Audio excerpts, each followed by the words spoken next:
Good morning, everyone. Secretary Redu, will you please call the roll? Regent Bartel? Here. Regent Bradley? Here. Regent Payne? Here. Regent Danae Davis? Here. Regent Stan Davis? Here. Regent Drew? Here. Regent Evers? Here. Regent Falvo? Here. Regent Loftus? Here. Regent Menedee? Here. Regent Pruitt? Here. Regent Smith? Here. Regent Spector? Here. Regent Vasquez? Here. Regent Walsh? Here. Regent Wingate? Here. Regent Womack? A quorum is present. Thank you. Good morning again, everyone. The minutes of the February 10th and 11th meetings have been distributed. Are there any additions or corrections? If not, they stand approved. A written report has also been provided from the Wisconsin Technical College System Board. Are there any questions or comments on that? Regents serving on that board are Regents Stan Davis, Evers, Smith, and Vasquez. We've got a fairly full agenda this morning, but before we get down to business, I had just a couple quick items to share. First, once again, I'd like to express our appreciation to Chancellor Shields and the entire UW-Platteville community for their hospitality over the last day and a half, coming into the second day. I know it is equal parts excitement and trepidation when this campus and any campus learns that this show is coming to town. But I can't overstate how much we enjoy this opportunity to see and hear firsthand the unique offerings that each of our campuses are providing, and certainly that is true of the pioneers at UW-Platteville. So thank you again, Chancellor Shields. We'll have another opportunity to thank you. We're going to thank you a bunch this morning, but I just wanted to be sure I started that way. Speaking of pride, I also wanted to note that almost 150 students participated in Wednesday's Posters in the Rotunda event at the Capitol. This was the 8th annual Posters event. I know a number of Regents attended, and by all reports it was another smashing success. In your Regents package, you will find a copy of the program, including a listing of all the participating students and projects. I think we all would agree that it's really inspiring and not a little humbling to see the work that is being done. We know that academic research done on our UW campuses has a major impact on the state's economy, and students are increasingly a part of that. Congratulations to all the student researchers, their faculty advisors, and everyone who made this event another extraordinary event at the Rotunda. While I am sharing good news, I am also pleased to report that President Kevin Ryan has been elected President of the National Association of System Heads.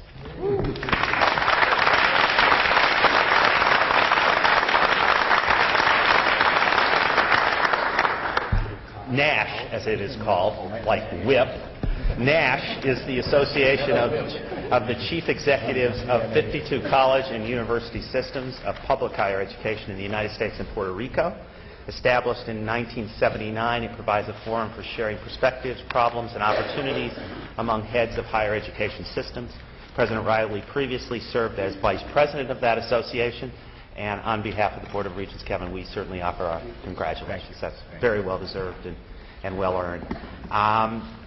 As I mentioned, we do have a full agenda, but yesterday, we had some valuable discussions on the biennial budget outlook and the Wisconsin Idea Partnership. And I think we all agreed that we're continuing to press our case with this. But I also realized as I was reflecting after we sort of adjourned yesterday that we had a lot of energy in the room and a lot of conversations going on, and I think that was reflective of just how passionately this board and our chancellors and others feel about the need for the advancement of the Wisconsin Idea Partnership. And I wanted to offer anyone else at this moment in time, before I sort of finish my report, the opportunity to share any further reflections you may have about it. That's true of both the board and as well as our chancellors in the room. Regent Smith. I just want to emphasize, speaking for the board, a couple of things. First, to thank our chancellors for standing behind the Wisconsin Idea Partnership. That was an amazing bit of work that's been done, and we really do appreciate you standing back with the Idea Partnership. And second, as I said at the last meeting, we recognize our leadership of this board. Certainly, Chuck and Mike have been outstanding, but Kevin especially, it's been obviously very difficult and challenging for months. But I think this board, if anybody has any doubts we are still 150% on Wisconsin Idea Partnership. We're not backtracking at all. We think this system, we've been well served by the system for the last 40 years. We're going to look at the future, and we're still served by all of our campuses in this system. And it's best for our students, best for our campuses, and best for the state of Wisconsin to go forward.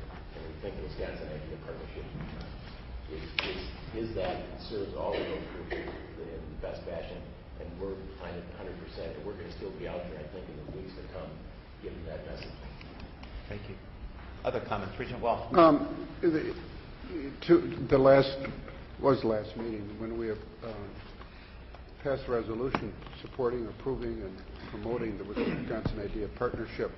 And since then, there's been some squishiness in the reporting in the press about what our position is. The Board of Regents represents the best interests of all the people of Wisconsin on access and affordability, and has a much more big picture look at things. And I think it's important that you and Mike and Kevin, when it's appropriate, and feel free to restate our affirmation that it's the Wisconsin Idea Partnership that we support. I looked last night at the comparisons that were handed out and that are in our packet, and what I found remarkable, in addition to the tone of it, was that the point is so obviously missed that to say that this is a big distinction because one's a state authority and the other's a separate board. It's all about the board, and the Board of Regents is no different than the Board of Trustees under the Wisconsin Partnership. It is the same proposal. It's just a different board making the decision. And the significance of that, to me, is that it's a board that has a long history, the Board of Regents, of understanding the needs of the people of the state of Wisconsin. For 40 years, we've addressed the tough issues based upon how it impacts the state of Wisconsin and not one individual institution. And to say that we have to change the structure so that a certain institution can compete internationally is to just kind of take an eraser and erase everything we're talking about and what we're doing for the people of the state of Wisconsin. And when the housewife and the worker in Spooner, Wisconsin says, by the way, isn't that my state university under the Constitution? That's what they're talking about. Isn't that the university that we built all the buildings for 150 years? And isn't that the university we're all so proud of? And we can't lose track of who we're speaking for and what our bigger goal is. And that's why the Wisconsin Idea Partnership is so important. It keeps the system together, and it keeps us heading down the road that I think the legislators, the decision makers, want us to measure our decisions by, and that's access and affordability and quality. And by the way, in the last 40 years, look how well we've flourished. And that's the message I hope we keep sending. Regent Vasquez. One of the things that has been a little bit frustrating for me is I've been listening, reading, and just overall observing all of this discussion is the impression that is attempted to be driven that the Board of Regents is a Johnny-come-lately to this discussion. And I remember very clearly when I joined the Board of Regents and I served first on the Capital Planning and Budget Committee, David Miller was already immediately talking about the need for changes. And so this discussion about flexibility and more opportunities to act in a more responsible way is not something new to this board. It has been a discussion that has been there. And I find it frustrating that we are being portrayed as it is now we finally got the message that we need to move forward on these things. And yet it has been discussed for some time. It has been discussed in many, many ways. And I just wish to remind all of us that we are not the Johnny-come-lately to this discussion, that we have been tuned to the need for this and have been moving in many different ways to try to gain the flexibilities that we're continuing to talk about. Regent Bradley.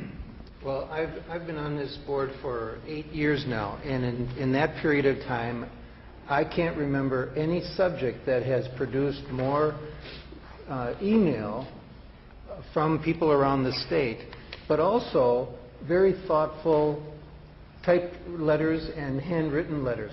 And I would say, unfortunately, about 20% of the contact that I get are people saying, why are you breaking up this system?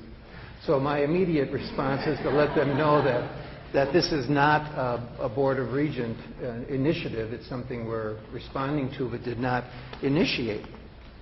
Another theme that comes through these contacts from people is what David said, that they have this feeling that this has worked.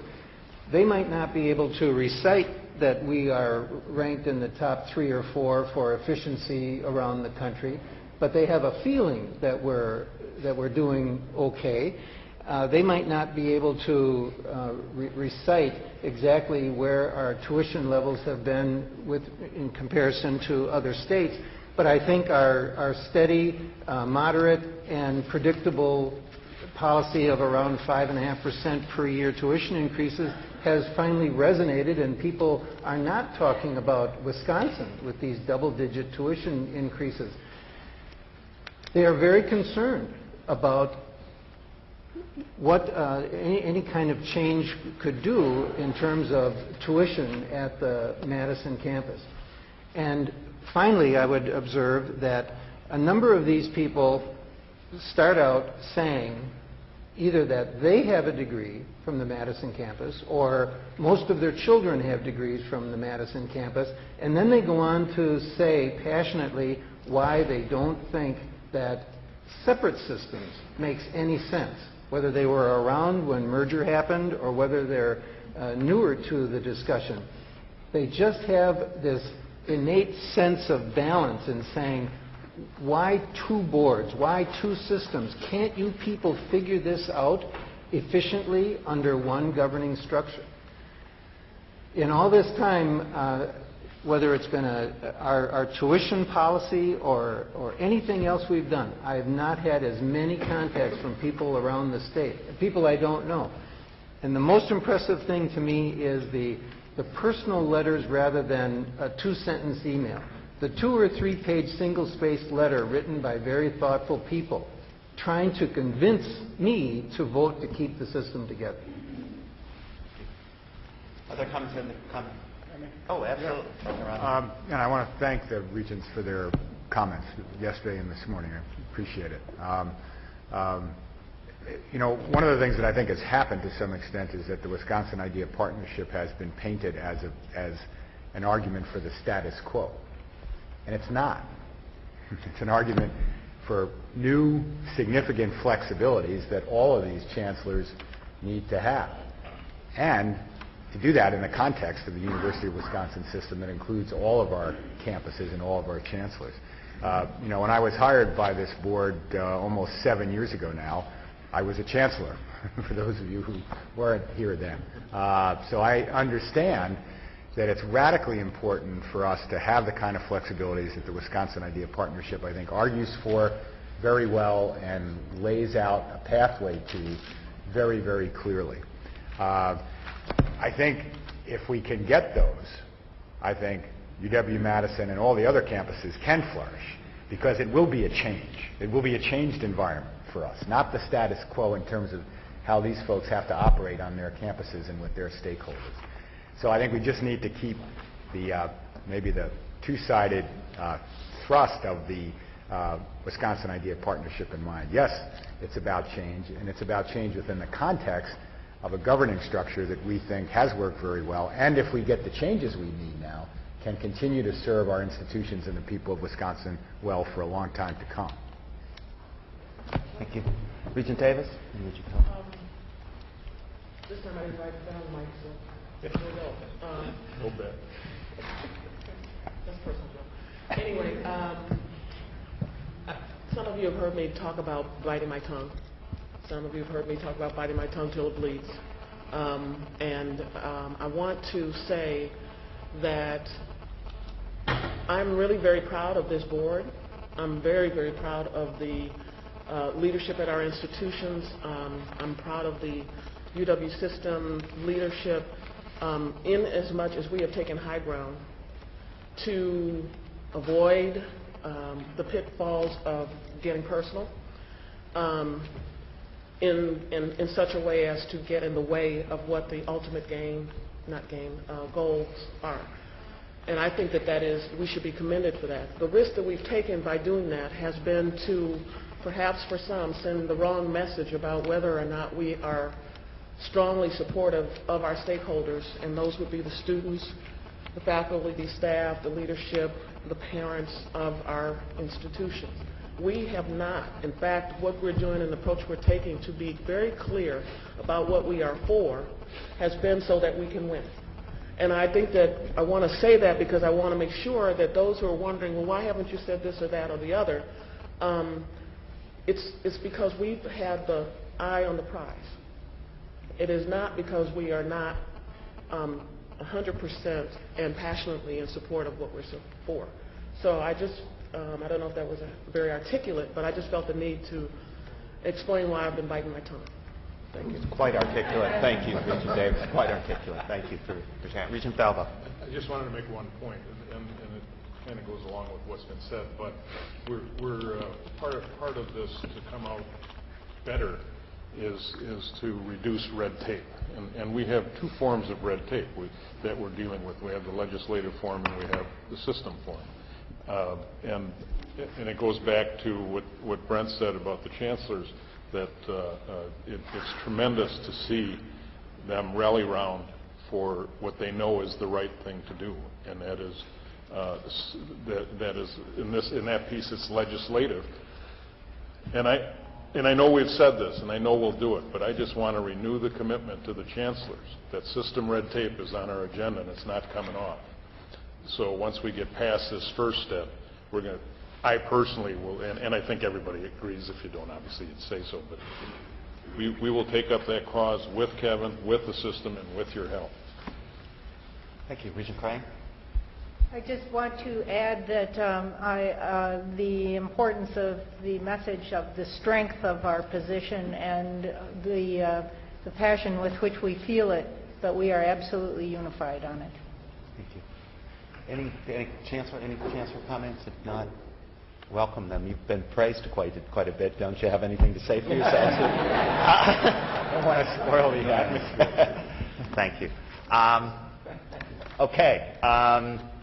Let me sort of move on then from that conversation, and I appreciate all the comments from all our colleagues here. I did want to just note a couple fronts before I come back to bringing up something that I think Kevin has sort of alluded to about how change is important and the status quo is not acceptable. But before I do, I did want to sort of raise the fact that I know that on a number of campuses there have been forums over the last several weeks that the chancellors have been holding related to not just the issue of governing boards and governing structures, but the extraordinary implications that the proposed budget may have on our campuses, and helping their colleagues deal with some of the implications. I know several regions have taken the opportunity to get involved. I think Regent Drew and Regent Vasquez, for example, each took part at different forums recently at UW-Parkside. I know Regent Bartel attended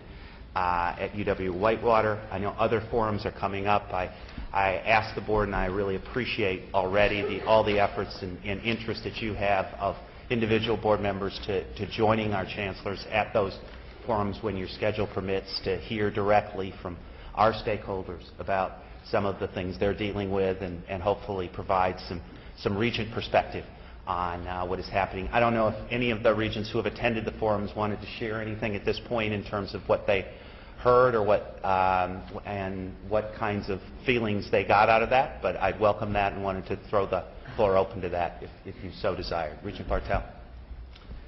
Well, I was at Whitewater last week, and there were probably 60, 70 people in attendance in the auditorium. Probably a majority of faculty and staff, some students. And the two issues that were really raised by, most frequently by the questioners, Chancellor Telfer and I made some initial remarks, and then we opened it up for questions for about an hour or hour and a half. And there were two issues that came up regularly. One is the issue of separation of Madison and why that makes sense, and who's making the decision on that, and what are the factors that go into that decision. But secondly, there is tremendous uncertainty on the part of faculty and staff as to what is happening with their compensation, their retirement, their health insurance, and sick leave conversion into health premiums. Some people are saying, well, should I retire today? I mean, some people did retire. At Whitewater, at least I talked to one professor who just immediately retired, submitted her retirement the day after the budget came out. This is a period of great uncertainty on the part of faculty and staff, more than I realized until I'd been there. And I think it's so important to get these issues resolved quickly. I know that we don't have much to say about getting them resolved quickly, but I think the chancellors would probably agree that that's what's going on campus, and it is really disconcerting to those people who work on campus. Well, thank you, Jeff, and thank you again for Regent Vasquez. I just want to comment on the process at Parkside and the fact that it really was a process that involved input from a lot of the community, and that it was not something just quickly thrown together, but I sense a very good exchange of administration and faculty, academic staff, many people there, generating of ideas to even be more effective, more efficient, more creative, and I thought that was very good. What I also found very interesting was some of the personal discussions, even after the formal group discussion or question-answer session. And at least in a couple of instances, I could sense a lot of passion, similar to what you're saying, Jeff, that people are really very passionate and very worried and concerned. And just as I was talking to someone, but hearing individuals talking to Chancellor Ford, how passionate or how concerned they are. And so there is that degree of uncertainty and questioning out there. Thank you. Other comments? Great. Thank you. And I don't know, Chancellor, any comments on your impressions on these forums? Regent, well, thank you. Regent Wells, Chancellor Wells. Keep trying to promote. My job as a chancellor is hard enough, but I sure wouldn't want yours, so, as a regent. I just want to reinforce that, and I'm trying to figure out how to say this carefully, but that's the biggest concern we all have. I mean, you know, the $250 million cut, and on our campus, that's about $10 million over the biennium, and that's going to have some consequences in terms of being able to keep tuition reasonable and sections and classes and all that. But the biggest issue is the consequence of an average 8% reduction in the take-home pay of the faculty and staff of the institution. And, you know, in trying to be, you know, fair about the need, the budget problems we have, and some of this has to occur so that we're paying our benefits more like they have, the national average, you know. That makes sense. So if that's a goal, it's only fair for public sector employees to have their benefit share that they pay closer to the national average. Okay? So what I'm hearing on my campus, all right, we understand that. We understand there's a real budget crisis. So then another goal should be that the salaries should be at the national average. Since we have a goal for benefits at the national average, how about the salaries?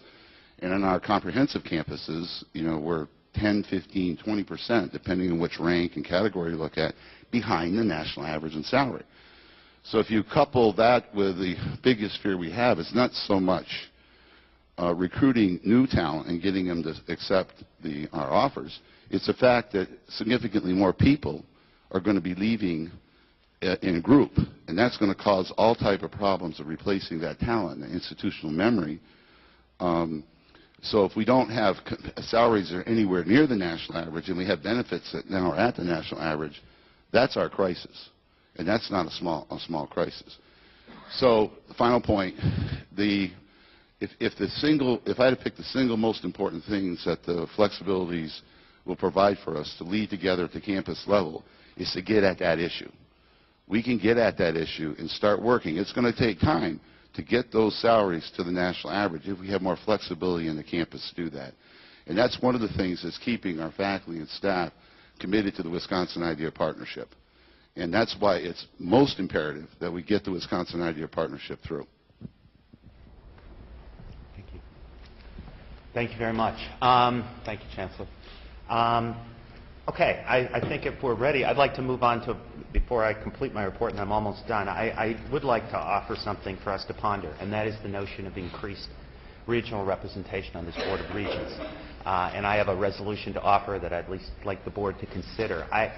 In thinking about this, I think if the legislature and the governor agree that the Wisconsin Idea Partnership is an idea whose time has come, and we certainly hope that they will, they'll be providing new flexibilities to our campuses to manage their resources from long-standing and largely antiquated state mandates. And I think there is probably a legitimate, and I don't think there's probably, I'm sure there is a legitimate concern on the part of our elected officials that this board will handle those new flexibilities with great care and with appreciating the diverse needs and both on particularly on a regional basis of the state of Wisconsin and our campuses.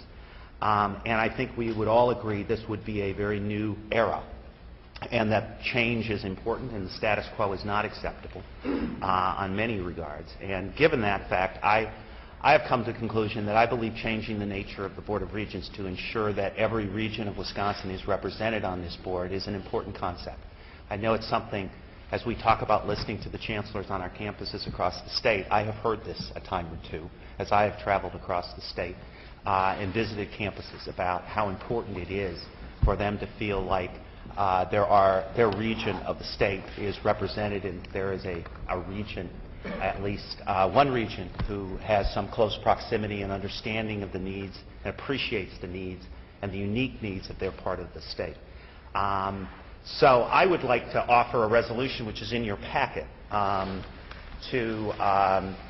for this board to consider going on record in support of what is Senate Bill 28, which has been authored by Senator Sheila Harsdorf, and Assembly Bill 39, which has been offered, someone can help me, by someone in the Assembly.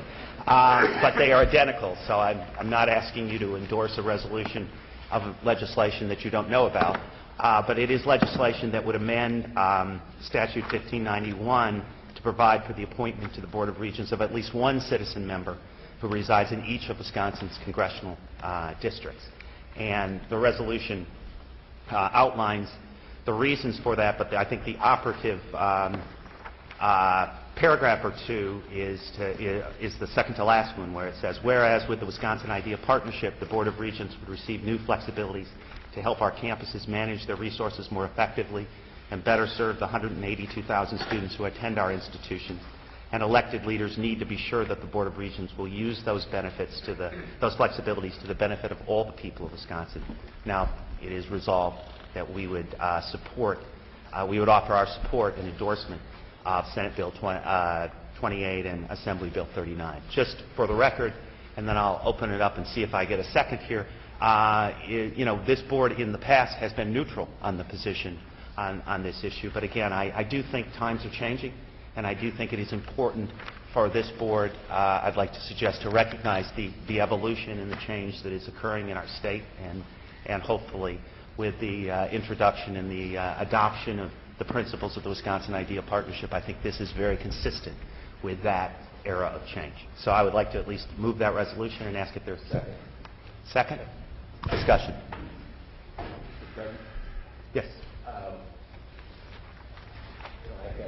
This bill has been here before, and not here, but certainly in the legislature.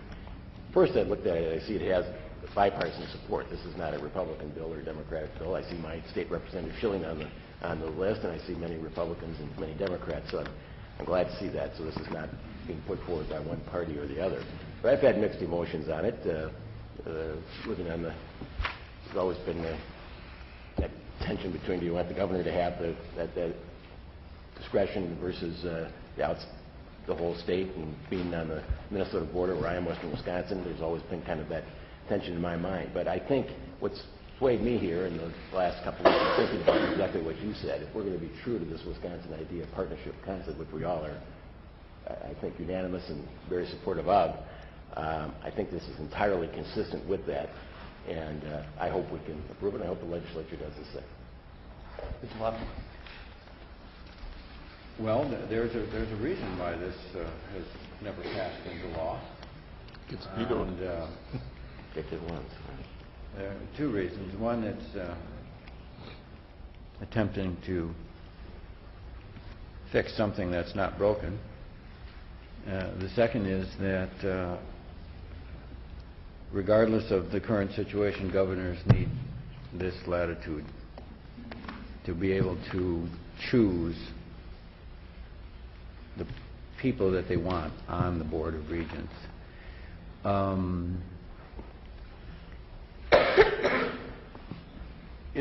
It isn't always that the issue is geographical representation. It's no minorities, no representatives of organized labor. I mean, think of these type of things. This doesn't get at any of that. So I'm not going to make a big deal, but I would like to reserve this power for the governor, so I'll vote no. Thank you. Mr. Bartel? I will support this resolution, although for my entire career as a corporate lawyer, I have disliked constituent boards in which members come from, are picked from a particular area or because they are a particular type of person. I think boards like that sometimes tend to be inefficient, so that the board member feels that he or she has to do something for the folks back home rather than do what is best for the organization. However, I think this, I'm convinced that with the Wisconsin Idea Partnership that this is probably a good thing to happen. I should point out that President Riley has, and the president of the boards over the time that I've been on the Board of Regents, have had a policy where regents are assigned as buddy regents to 2 or 3 campuses around the state each year. And most of us go and make the visits and spend a day or 2 with the chancellor and with the faculty and staff and meet the students and sometimes the community leaders. We have lunch. I've done that a number of times. So we get a particular feel for each of the campuses, and that is how, and afterward the chancellor feels, I think, much more comfortable calling a particular regent who's been there. And I still get emails from chancellors that I met with and deans that I met with 4 or 5 years ago, keeping me up to date on what's going on that campus. So we've done some of what's intended by this resolution. But I also look around, and I think we probably have a lot of the regents represented on this board already. 6 of the 7, I think. Pardon? I think 6 of 6 the 7. 6 out of, exactly. Okay. Well, so I think that's. While I don't like constituent boards in general, I think that this is probably the right thing to do at this time. Regent Fowler? As much as it pains me, I agree with Regent Loftus.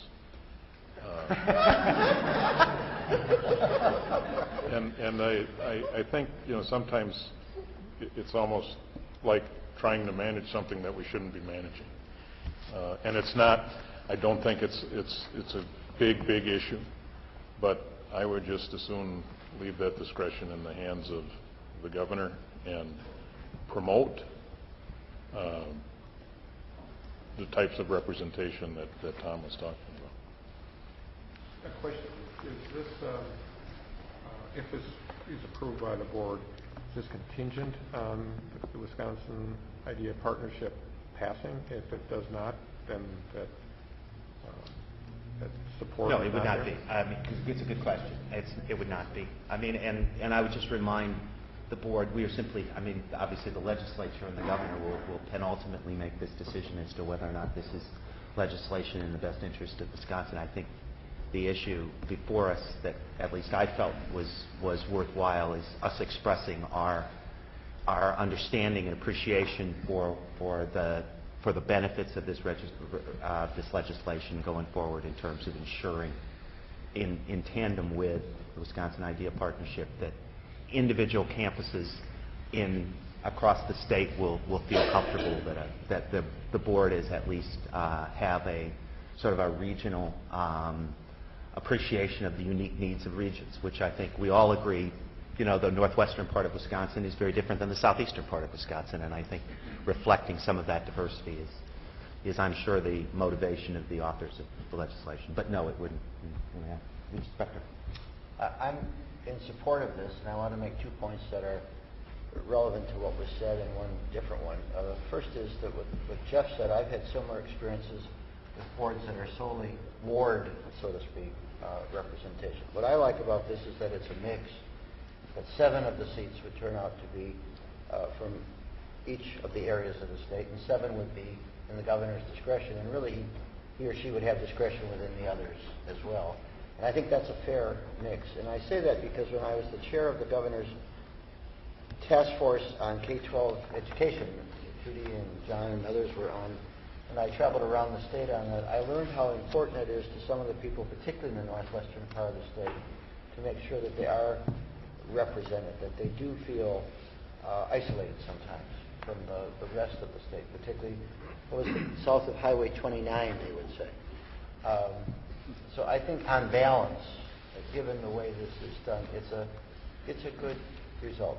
I think that we do represent all the people of the state, we know that, but to have a little bit of a local flavor too is useful on the border. Richard Craig.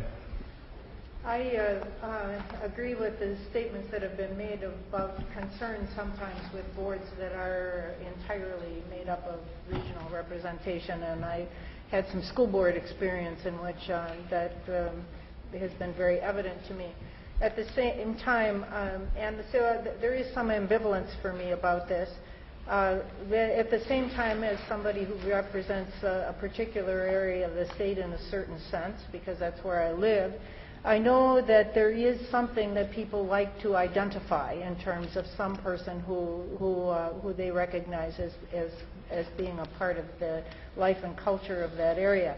I do think that the Board of Regents, and so I will support this, I do think the board will need to be very conscious about reminding us all that we do represent the whole system, because I agree with the remarks that have been made about that. I think that's been very, very important, and I agree that the kind of buddy system, or whatever we want to call that, has been very helpful to me in that respect, and a constant reminder.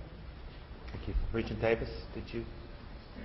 I guess I just wanted to hear a little more about the link between this and the Wisconsin Idea Partnership and why it's such an essential complement. And if so, on the issue of representing all parts of the state with the new flexibilities, would it accomplish the same thing if we were just more clear about how we were going to delegate those flexibilities and more explicit about how we're going to delegate those responsibilities? Wouldn't that resolve some potential concerns as well?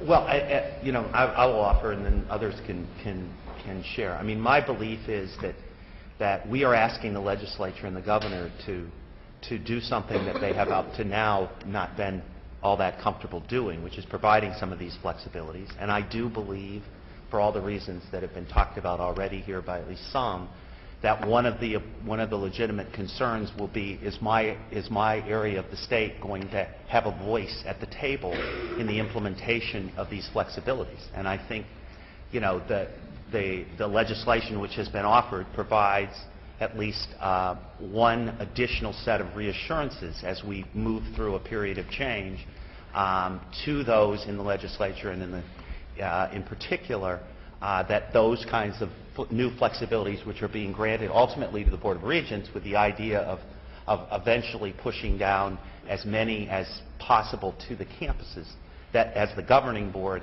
to be represented here, that I believe at least that this is a compliment. I do not believe it is the end of the game. I think it's just an important signal also in my judgment that this board sends to say that we are open to additional change going forward in a way that could potentially be meaningful.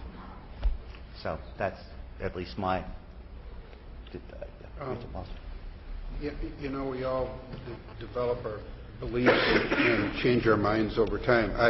I remember thinking that, much like Tom, that the system had worked and we didn't need to make these changes when other changes were proposed. But the simple fact is in the last 7 years, we've had changes. I mean, we went to 2 students, and we also provided that they can't be the same region, same school, 2 in a row. We've had a veteran effort. There was one on veterans.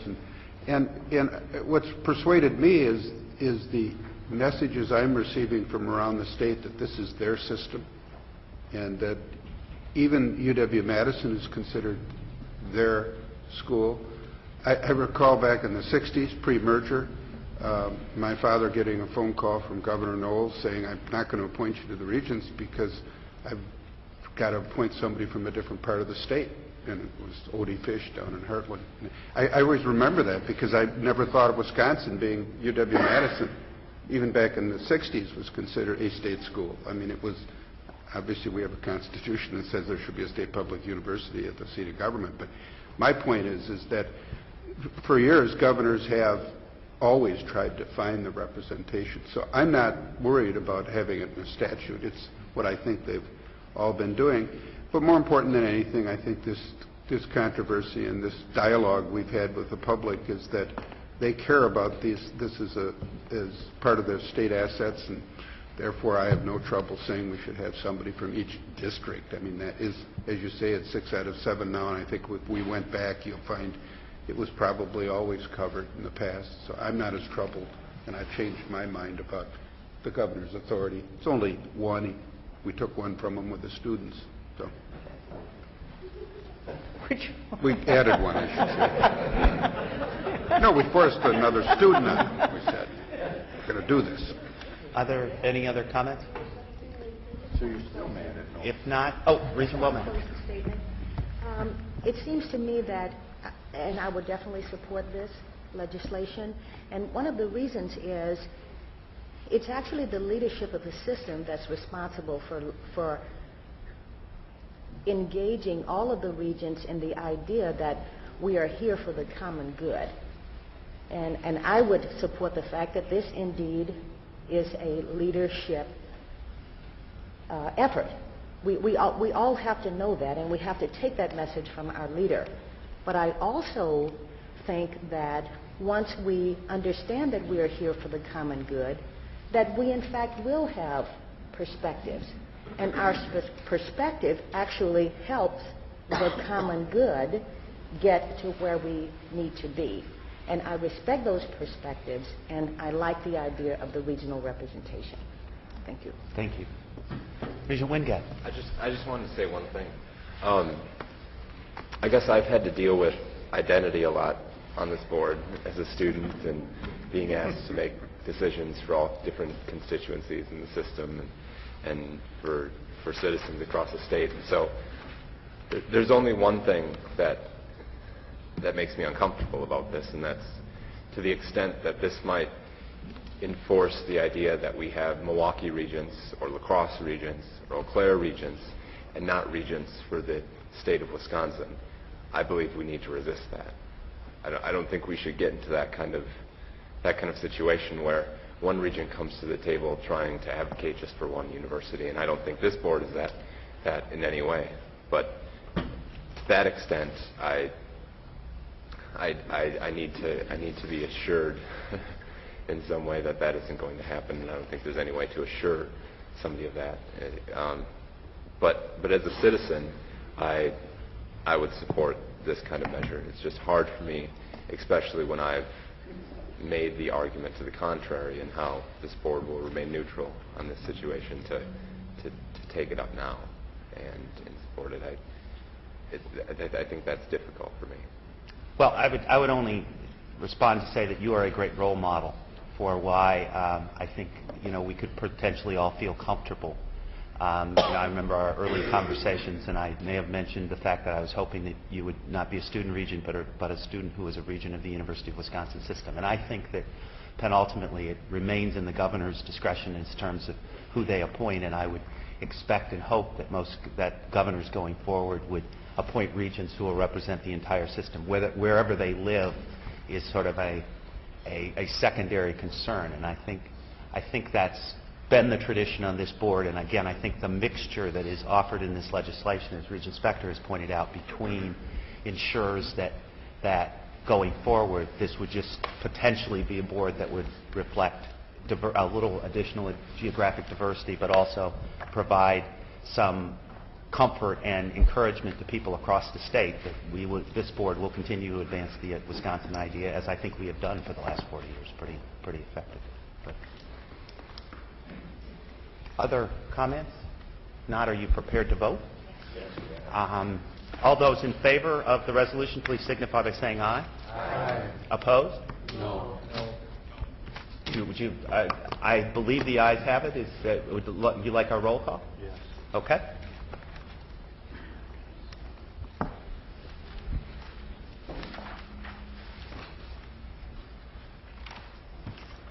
Regent Bartel? Aye.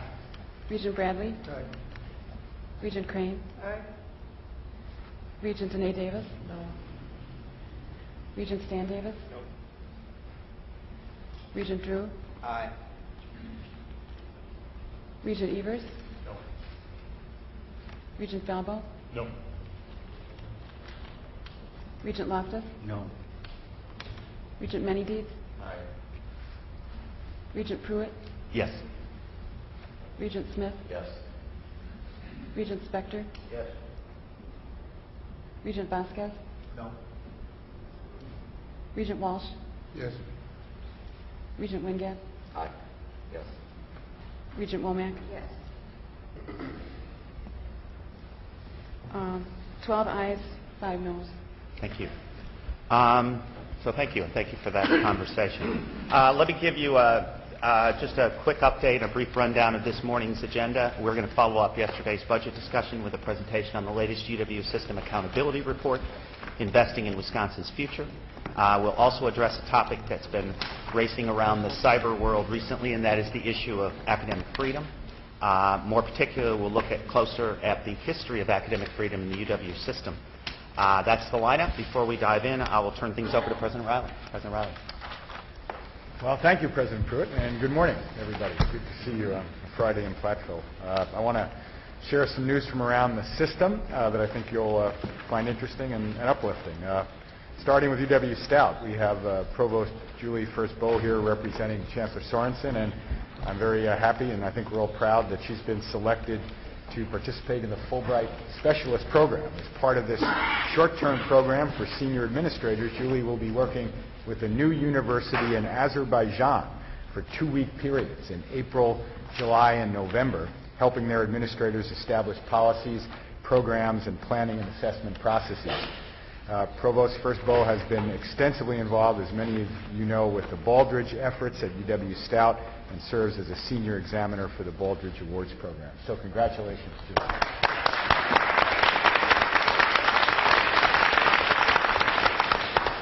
I'd also like to call your attention to some recent award winners. Last week, 16 women were honored as this year's winners of the UW System Outstanding Women of Color in Education Awards. This annual award, which was initiated back in 1994, is presented to students, faculty, and staff to recognize their contributions to diversity and the status of women across the UW system.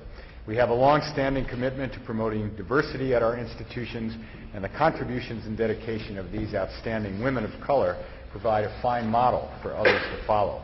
You'll find the names of all the winners in the announcement included in your folders, and congratulations to all of them.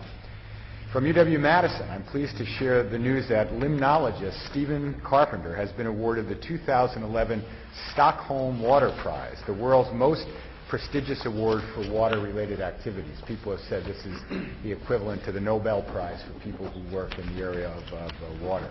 Dr. Carpenter, who directs the UW-Madison Center for Limnology, is a member of the U.S. National Academy of Sciences and is considered one of the world's most distinguished authorities on lakes and freshwater ecosystems. He's a former president of the Ecological Society of America, and his research, embodied now in 5 books and 300 scientific papers, is among the most cited of all environmental science. Dr. Carpenter will be presented with the award by King Carl Gustaf in Sweden in a ceremony in Stockholm in August. So congratulations to Dr. Carpenter, to Chancellor Biddy Martin, and the UW-Madison community. 3 small southeastern Wisconsin companies and the region's economy will benefit from a grant received by UW-Parkside. These companies, which are based in Racine and Kenosha — Parkside, you always have to have something going in Racine and something going in Kenosha, right, Chancellor Ford? So these companies are based both in Racine and Kenosha, will conduct research and development with UW-Parkside on innovative new products using a $323,000 grant from the WISIS Technology Foundation's WISCAMP program. That's the Wisconsin Small Company Advancement Program. Combined with company support, total funding for these projects will likely top $680,000. The grant will fund the hiring of researchers and UW-Parkside students to co-develop new products with the company. So this is a situation much like what some of you saw at the posters session that we had earlier this week, posters in the Rotunda, where our students and researchers will be working together on real-world needs that the companies have. As Matt Wagner, the director of the University Small Business Development Center, SBDC, put it, by bringing the university and companies like these together, we are creating the basis for future economic growth. So congratulations to Chancellor Ford and the UW-Parkside campus community.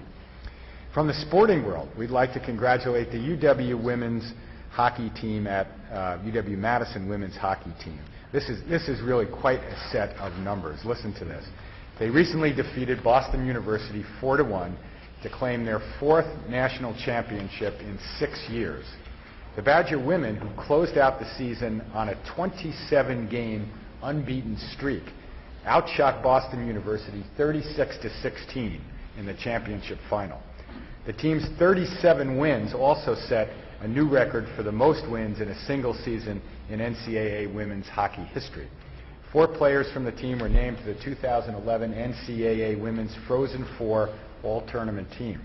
So congratulations to head coach Mark Johnson, the team, and to the UW-Madison campus. I do want to note, especially because he's not here, Pat, that Chancellor Levin Stankiewicz has applied for a spot as a backbencher on next year's squad. We'd also like to congratulate UW-Whitewater men's wheelchair basketball team, who recently — and this is another incredible set of statistics — who recently claimed their 9th national championship and 6th title in 9 years. The Warhawks downed the Illini 66-54 in the championship final to finish the season with a very impressive 23-1 record. In fact, head coach Jeremy Lottie calls this year's team the best he's ever coached, with, quote, great team unity, great team energy coming off the bench, some great senior leadership, and some young guys who were pushing the older guys at practices.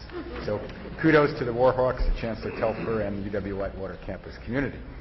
For the 2nd year in a row, a team from UW-Stout has claimed the national championship in another area of the Rube Goldberg Machine Contest.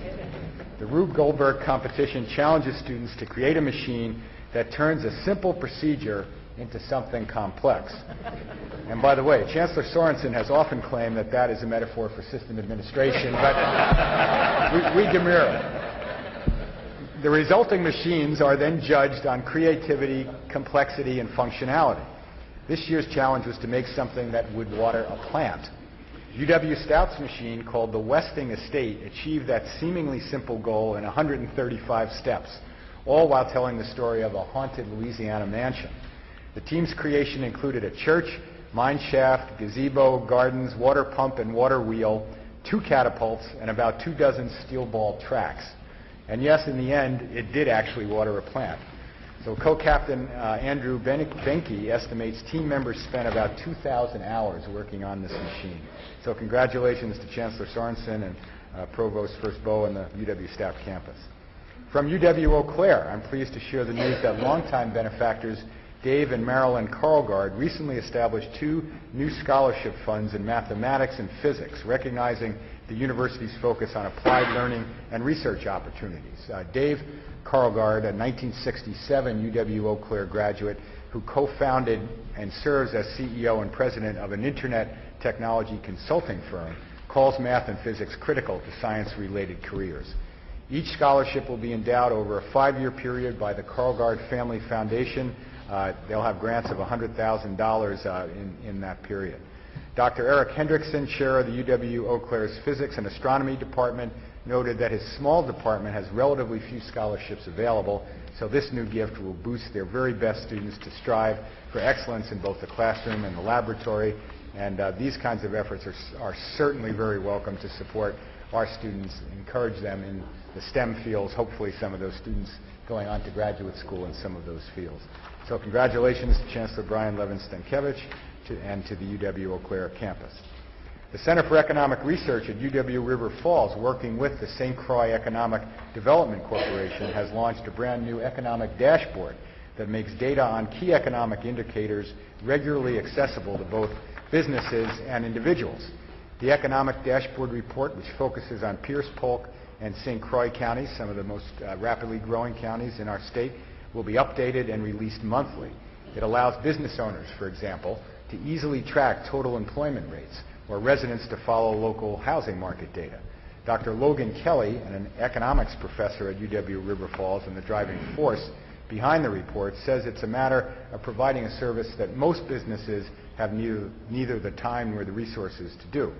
An added bonus, the project provides up-to-date data for UW-River Falls economics students.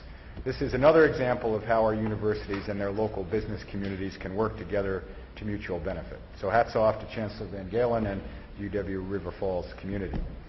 UW-Stevens Point is planning to bestow its first ever honorary doctorate next month, according to Chancellor Bernie Patterson.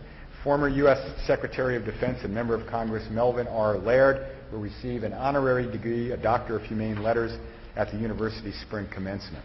Chancellor Patterson notes that Laird's long and varied record of public service and his commitment to developing leaders among the youth of central and northern Wisconsin were key factors in the decision to honor him this way. Mel Laird served central Wisconsin as a senator in the state Senate and a congressman, and was then appointed U.S. Secretary of Defense by President Nixon, and later served as advisor to the White House. Since 1964, the Laird Youth Leadership Foundation has provided more than 400 Laird scholarships to high school students from central and northern Wisconsin who exhibit leadership qualities and scholastic aptitude. And I know some of members of the Board of Regents and I in previous years have had the privilege of being involved with that Youth Day on the Stevens Point campus. 20 current Laird Scholarship recipients attend UW-Stevens Point for their collegiate experience. UW-La Crosse shares the news that its graduating seniors in the College of Business Administration scored higher than 90% of students nationwide on a test measuring students' subject knowledge in business. Seniors graduating this May took the Education Testing Service major field test for the bachelor's degree in business last spring. The test compares students from about 600 business schools around the country. The results were very encouraging, according to Bruce May, Associate Dean of the college, and show that UWL students are well prepared and nationally competitive. So congratulations to Chancellor Joe Gow and the UW-La Crosse campus. Finally, I'm pleased to tell you that if you want to know more about UW-Oshkosh, well, there's an app for that. And it's not Chancellor Wells. UW-Oshkosh's mobile app, the first in the system to become available for multiple platforms, including the Android market and iPhones, is now available for download. The free app, developed in-house by the university's integrated marketing and communications team, provides news feeds from UW-Oshkosh Today, the campus's news source, and the student newspaper, the Advanced Titan. It also provides access to UW-Oshkosh's YouTube channel videos and Twitter feed, and makes it easy to find events, people, and other campus information, from building plans to emergency resources. I think it's pretty clear that the way people access information is changing, and very rapidly, and this is another example of how the university needs to keep pace with that. So we'll say well done to Chancellor Wells and the folks at UW-Oshkosh. That concludes my report, President Pruitt, with one other remark. I just wanted to call your attention to the fact that April is National Poetry Month. And I don't have a poem to read to you today, but given that it's National Poetry Month, I'd urge you all to go home for the weekend and read one poem yourselves. With that, Chancellor Pruitt, back to you. I got promoted now. I'm a chancellor. A chancellor. Pruitt. Thank you. Thank you, President Riley. We're going to just adjust our agenda a little bit and move to the issue, the discussion, agenda item 2.6, for those of you following in your program, which is the discussion on the history of academic freedom in the UW system.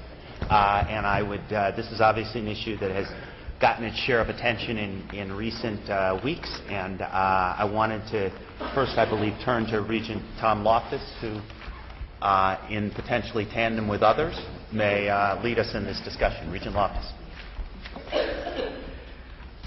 Thank you very much. And first, the document that you have in your packet, a historical look at academic freedom in the system, and specifically board actions and statements in the board.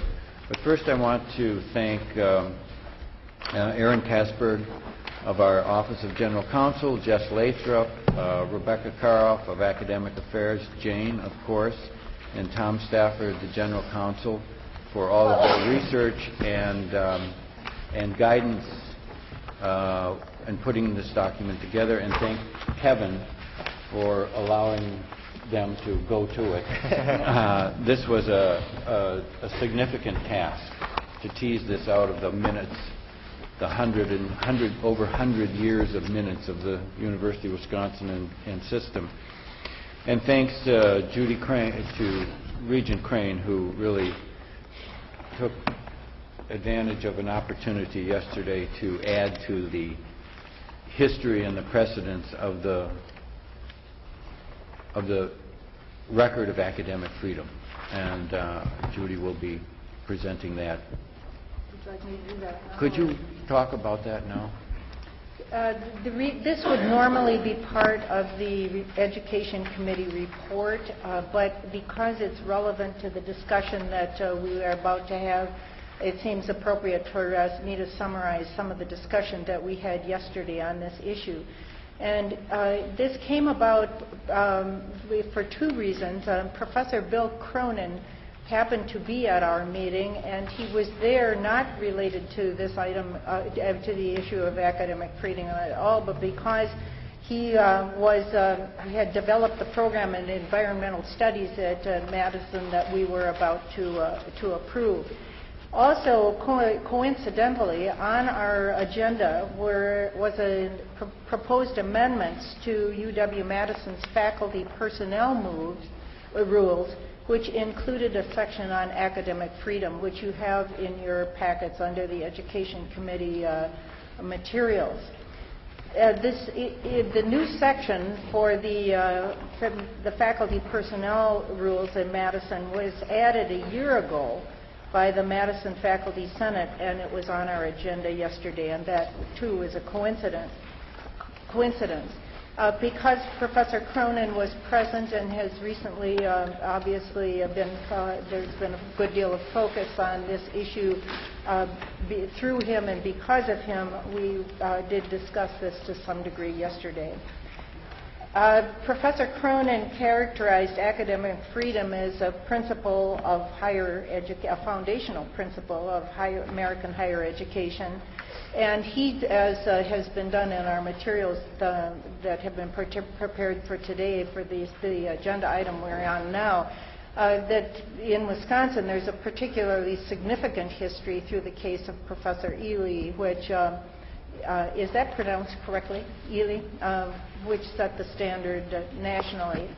And then he spoke briefly of his particular case and pointed out that this was a case which exemplified the need to balance two competing public goods, that of open government as demonstrated by the Freedom of Information Act and that of academic freedom.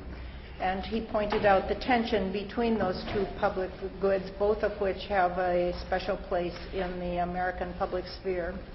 And he, in his study of the Freedom of Information Act, had concluded that there's nothing in that act that particularly safeguards academic freedom. So he suggested to us, from his perspective, that for himself and for others, because of his current situation, are carefully thinking about this and the possible chilling effect on the freedom to pursue unfettered scholarly inquiry in the classroom and beyond. It was a very useful discussion. He was very clear about saying this is a matter of balancing public goods. It was a useful focus for us, and we thought it might be helpful to the discussion today. Thank you, Judy. In researching this and reading this, one thing is clear, is that not only the actions of the Board of Regents count, it's the words that are in the minutes that count very much. So much of what we think of as academic freedom have been words that have been added by regents or chancellors or presidents that are in the minutes. And that body is what we think of as academic freedom. What we're doing here today by accepting this document and putting it in the record is essentially saying that a threat on any campus is a threat on every campus. And this is the document for the University of Wisconsin system. The precedents may come from one campus or another. In this case, mostly they come from Madison. We stand on the shoulders of some giants in this arena. If you notice, when the discussion and the statements have been made, these have been usually in troubling times in American history. And the regents have really come to the fore, and regardless of the governor who appointed them or perhaps their political party or their geographic place, it didn't matter. They stepped up. And I don't think we can be more eloquent than our predecessors, but it's important to reaffirm one more time in this era that we're in now that this is paramount in the University of Wisconsin system, academic freedom. And we're, of course, bringing this into the digital age. These previous boards of regents weren't talking about emails or anything like that. So I would ask that if there are those who would like to make a statement to do so, and that's an important contribution to the record. I think I would like to point out and make sure that we have highlighted in the minutes is the point 5 in the letter from the senior university legal counsel, John Dowling, at UW-Madison, and just acknowledge this, that the regents acknowledge this intellectual communication among scholars. So with that, I think that the most important thing we have to do is to note this, to note the case of Professor Cronin, and Professor Goldstein and others, and this be part of the historical record, and that this is for the system. And this addresses something regents in the past didn't have to address, a kind of communication that didn't exist. And for David Walsh's benefit,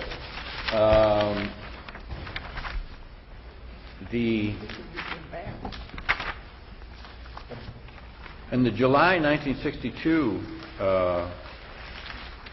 statement by President Harvey Harrington, when you go on to read that, it's not in here, he talks about Madison as the people's university. and literally makes the point that you were making earlier today. So with that, again, thank you for the staff that work, President Riley for allowing that, and Regent Crane for seeing an opportunity and taking advantage of it. Thank you, Regent Loftus. Comments, questions? Regent Bradley.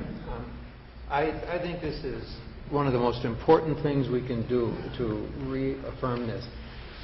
You know, with the in the digital age, initially I think a lot of people thought that we were going to have a lot more information to make informed decisions. And unfortunately, what has happened is we have tons of information coming at us, but almost all of it is somebody's spin.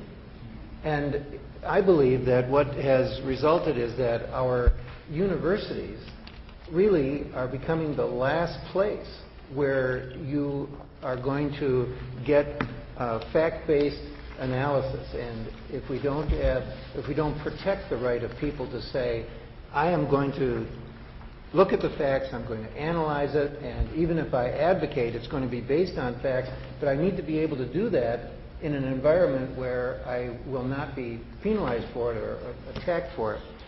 So I applaud Tom and everybody else who has worked on this and think it's very, very important.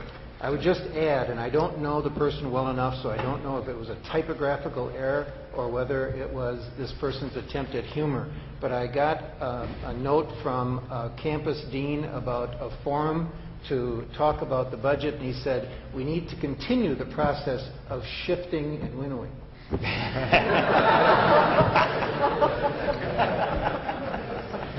Thank you, Regent Drake.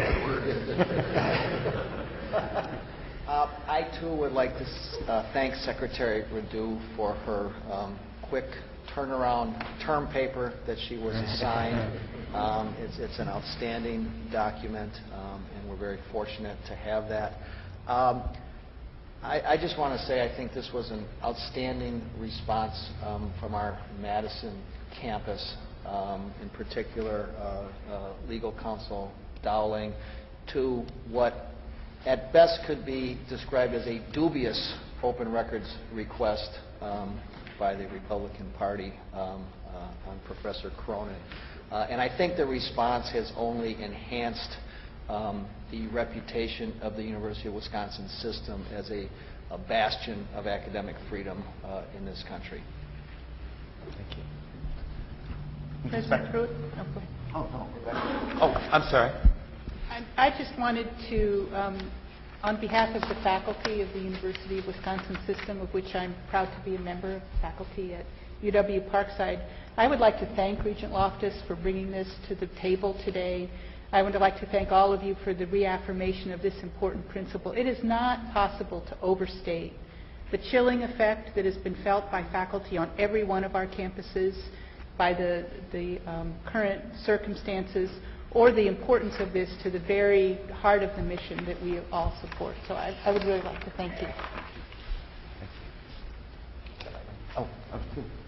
I add my thanks, Tom. I think this is a vital thing. I feel very strongly on two fronts. I think the open records law is a very good thing. It should be followed wherever possible. On the other hand, I certainly feel, particularly in this case, the intimidation aspect of this is one that we cannot ignore. I think Professor Cronin mentioned it yesterday when he was at the Education Committee, and his personal feeling of just real worry about using emails at all at this point. I think that that's not a good thing. I would suggest, though, and I wear my lawyer's hat, that this is the kind of thing that is an opportunity for good legislation as well. There's no reason why the legislators cannot look at the open meetings, the public records law, and consider adding an exception to the many exceptions that already exist, which recognizes something they could not have probably thought of when they enacted this originally, and the effect of this particular situation. I think it's worthy of good legislation and careful thought. But it's very important that we as a board understand how important this is to the professor and to the institutions. And I certainly do, and I think Tom's bringing it up reflects that. Thank you, Regent Spector. Regent Vasquez. Being a non-attorney, I really enjoyed reading Attorney Dowling's letter and response, because for me it was very good, logical thinking and coming to some very good ways of responding.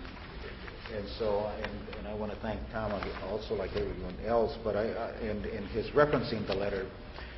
And I hope that we just don't file this letter, but that we really use this as maybe to Regent Spector's comment, that it be given by this board a lot more weight to it, and that it really becomes a guiding document, because at least from my perspective, it just was a very well-written response. It gave some good rationale why certain communication was not shared, and maybe it could be the basis of some legislation. But I do hope that it just is not simply filed away and left alone, but that it really becomes a document that we can periodically refer to if these things do continue. But for me as a non-attorney, it was a very well-written response.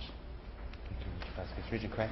This is self-evident, I'm sure, to everybody in the room, but this is an issue because we're a public institution. A private university would not have this issue. Yeah, President. I want to add my thanks to Regent Loftus for bringing this issue onto the table. And what was occurring to me as I was thinking about this is there's been a long-standing side debate in American higher education about whether you can have it's devolved mostly onto Catholic, whether you can have a Catholic university, whether that's a contradiction in terms, whether any university which might have a religious identification, tradition, culture, can be a genuinely open university.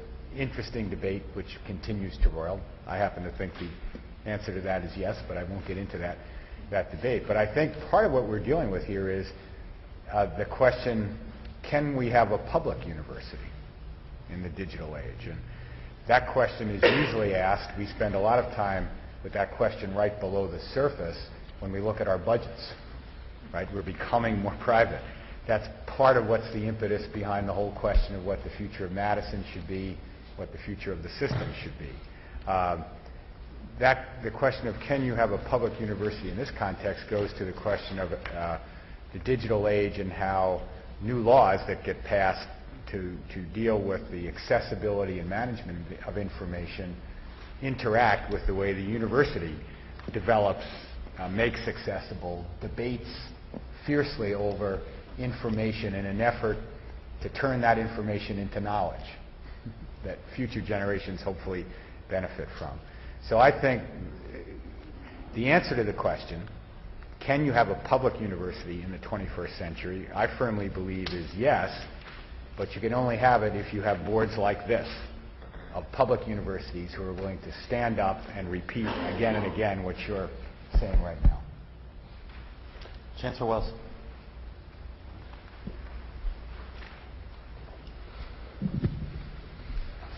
I'd like to thank Regent Loftus, too, for leading us and bringing us to our attention. Academic freedom exercised responsibly is the cornerstone of everything we do. And I think to go to Regent Bradley's point, the single greatest threat to academic freedom is the rise of incivility on and off the campus, and most especially in the classroom. And we had the civility workshop on our campus, the system-wide civility workshop. We had the kind of civility guru in the country, PM Forney, as a featured presenter at that particular meeting. And he's going right at this issue of incivility and how it threatens academic freedom and free speech and responsible exercise of academic freedom. And he's written an essay called The Net in the Classroom, and he has a book coming out, I don't know exactly when, The Net and the Professor. And I would like to suggest a couple things. One, that we continue over the next year, maybe to have panels in the Education Committee with faculty and others, and keep talking about this particular issue, and possibly having PM Forney come here, not because he's a wonderful Italian-American, but because he's the guru of civility in the country. But certainly being an Italian-American is a nice bonus. I would think you would agree. Other comments? If not, I too share, thank you, Regent Loftus, for bringing this. I've been thinking a lot in the last few months about how we stand on the shoulders of our predecessors on a lot of grounds, and certainly in regards to a 40-year tradition of the University of Wisconsin system. And I was looking at this document, the one words, and this relates to Regent Bradley's typographical error. The thing that just struck me more than anything else, it's the old line, everything's been said, but not everyone has had a chance to say it. If you read the Board of Regents from October of 1994, we call upon all members of our several academic communities to guard this precious legacy, to consider differing points of view, and to always engage in that continual and fearless sifting and winnowing by which alone the truth can be found. I think those are pretty good words from 1994, and I think, reaffirm them. And again, thank you, Regent Loftus, for bringing this to... Some of them came before 1994. I say. We now move on to the UW System Accountability Report, Investing in Wisconsin's Future. This report represents our commitment to providing our stakeholders with a detailed assessment of what we're doing and how well we're doing it. It is important not only to our institutions, but also to our many diverse stakeholders, from students and their families to legislators to every taxpaying resident in the state who has an investment in the UW system. This report helps to demonstrate that we are delivering on their investments and expectations. Heather Kim, Associate Vice President in the UW System's Office of Policy Analysis and Research, will lead that presentation. But first, to say a few words, President Riley. Thank you. Thank you, President Pruitt.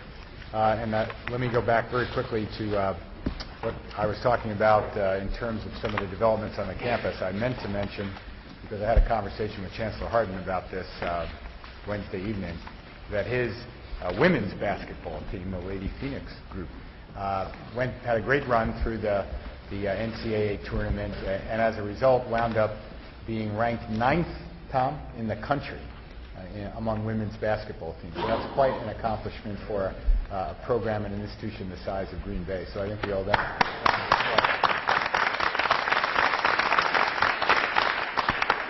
Well, this is the 17th annual publication of this accountability report. UW's accountability journey in that regard started back in 1993 when we were the first statewide system, I always like to remind people of this, in higher education to publish an annual accountability report focused on consistent measures of access, degree completion, professional preparation, and stewardship of resources. 2 years ago, this report underwent a major revision of format. It was revamped to reflect the UW system's strategic framework and the goals of the growth agenda for Wisconsin. Indeed, the title of this year's report, Investing in Wisconsin's Future, captures how our strategic priorities aim to benefit the people of Wisconsin. As President Pruitt mentioned earlier, this report is intended to provide Wisconsin residents with a clear picture of how we're making progress toward the goals that we've laid out, which they have told us they support in the growth agenda. For our external stakeholders, including legislators, donors, and other people who care about our university's performance, we offer a clear-cut framework, measurable goals, and honest assessment of progress toward those goals. Beyond traditional measures like enrollments and retention rates and graduation and resource management, we also evaluate and report UW System's impact on Wisconsin communities through civic participation, community outreach and engagement, and economic development. For more on this year's accountability report, which includes some new features, let me turn it over to our Associate Vice President, Heather Kim. Heather? Thank you, President Riley. Good morning. Good morning.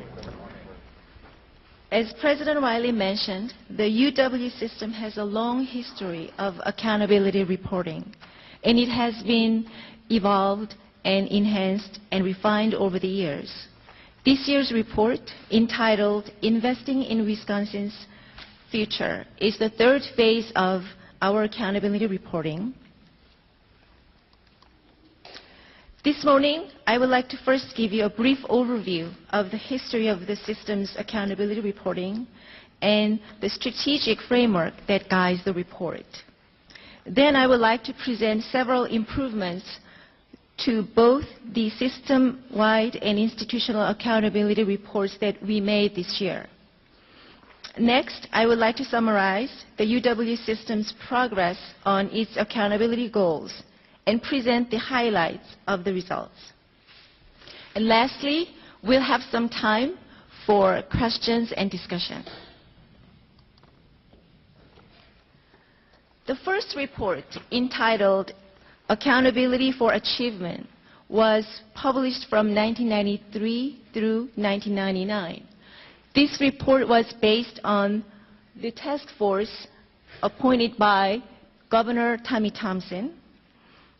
Being a new member of the UW system, I was very impressed to learn that the UW system has been committed to accountability reporting since early 1990s, when long before this topic gained much attention in American higher education. The second phase of our accountability reporting, entitled Achieving Excellence, was issued from 2009 through 2008, based on the efforts by President Catherine Lyle. The current accountability report, entitled Investing in Wisconsin's Future, has started since 2009. This effort was initiated by Senior Vice President Rebecca Martin and President Kevin Riley. We did not include the institutional report this year in your packet, but the institutional reports are available by request, and also both the system report and institutional reports are available online as well.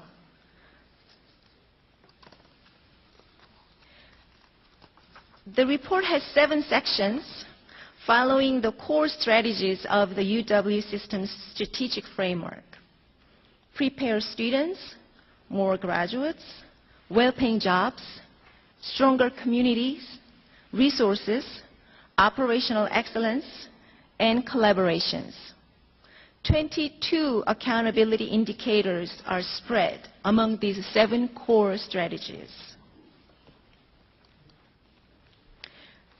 For each indicator, a chart or table provides quick reference to data illustrating progress to the accountability goal, and bulleted text provides brief background on the indicator and interpretation of the data. Accompanying each indicator is a More to Explore box with related information, either the context within which the UW system operates, or additional data of interest, or examples of ways the UW system strives to achieve progress. Many of the More to Explore items reference related publications. On the web version of the accountability report, these links are live and enable the reader to quickly explore an issue in much greater depth. The executive summary you can find in the front area of this report also provides you the big picture overall highlights. And the appendices that you can find in the back also provide great data supporting some of the data items that discussed in the text. We made further improvements to the accountability reports this year based on the feedback from the board that we received last year. In addition, we worked to align the reports more closely with the system's priorities. We have incorporated More Graduates for Wisconsin plans into both the system-wide and institutional reports. These plans are reported in the indicators of enrollment, retention, and graduation under the core strategy of More Graduates. In alignment with the Access to Success work being done across the system, we have added a new indicator to more examine our progress in closing the achievement gap. This new Closing the Achievement Gap indicator also appears under the core strategy of More Graduates, and it focuses on underrepresented minorities and lower income students. This edition of the reports include greater focus on multicultural and disadvantaged populations. We included disaggregated race ethnicity tables in enrollment, retention, and graduation in the institutional report in order to examine our progress not only on students of color as a whole, but also on each race group. This effort also was in direct response to your feedback last year.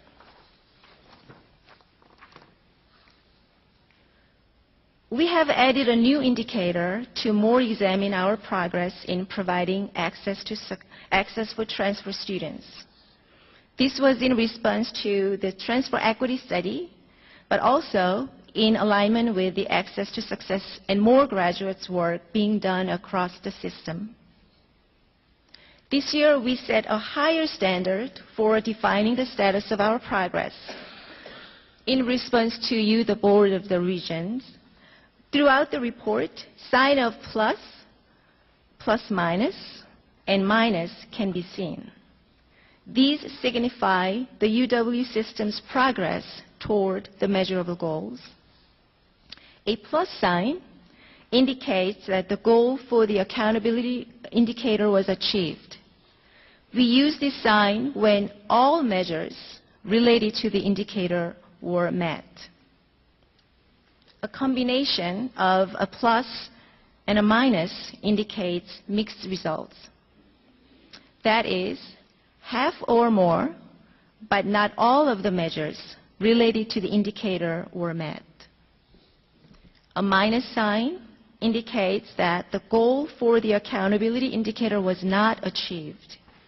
We use this sign when fewer than half of the measures related to the indicator were met.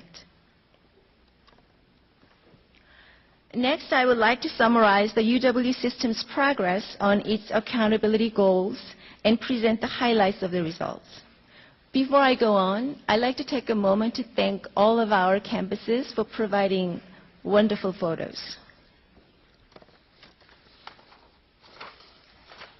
This year, UW system met its goals on 14 indicators, had mixed results on 4 indicators, has 1 new goal in progress, and has yet to achieve its goals on 3 indicators.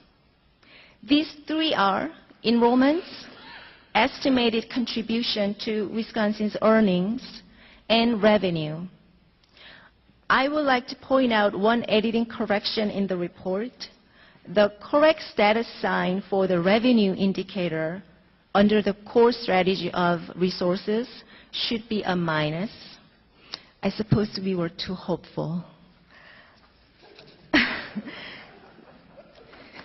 It's not too surprising that the UW system was short of meeting its revenue goal with increasing state appropriations.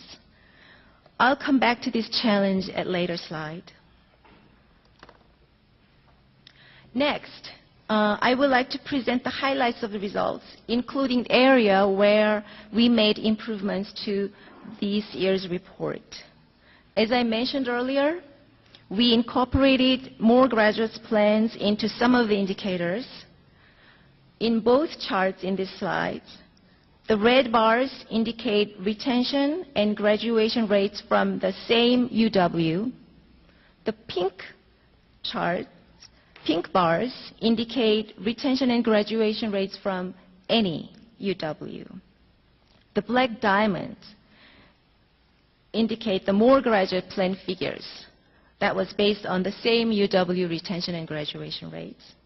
As you can see, both retention and graduation rates goals were achieved by exceeding the more graduate plan level. We also incorporated more graduates plans into the enrollment section under the core strategy of more graduates. As you can see in the chart on the left, UW system enrollments reached an all-time high in fall 2010, both in headcount and in FTE. However, the headcount enrollment was slightly lower than the planned level, only by 156 to be exact. But again, we set higher standard for ourselves this year. Enrollments of the students of color as a whole increased to almost 12% in 2010. However, for each ethnic group, while Southeast Asian and Hispanic enrollment rates increased, the other minority groups were either unchanged or decreased. As for lower income students, which is not presented in the slide, the percentage of UW undergraduates receiving a Pell Grant increased from 20% last year to 26% this year. So while good progress was made in enrollments, the status of our progress on this indicator is marked with a minus based on the new higher standard we set for ourselves this year. As I mentioned earlier, the Closing the Achievement Gap indicator was added to reflect greater focus on disadvantaged populations and to be more in alignment with the access to success work being done across the system. The new goal is to reduce the achievement gap by half by 2015 among underrepresented minorities, lower income students, and for all races and ethnicities. There are a lot going on in this chart, so I would try to walk you through that. In both charts, the baseline cohorts are 1998 to 2000 combined. A 3-year average was used to smooth out any irregularity of data. And the red and pink bars show data comparing underrepresented minority and non-underrepresented minorities. The black and gray bars show data comparing Pell Grant recipients and non-Pell Grant recipients. As you can see in the chart on the left, the achievement gap in retention rates for underrepresented minorities has narrowed compared to the baseline cohorts from 11% to 6%, moving toward our 2015 goal. The gap in retention rates for lower income students remained the same at 5%. The chart on the right shows that the achievement gap in graduation rates among underrepresented minorities remained unchanged at 23%. For lower income students, the gap increased slightly from 12 to 13%. Apparently, we still have a lot of work to do in this area, but the status of this goal is in progress until the target year 2015. But that doesn't mean we should wait until 2015. We should continue to strive to close the achievement gap. Another new indicator is access for transfer students under the core strategy of more graduates.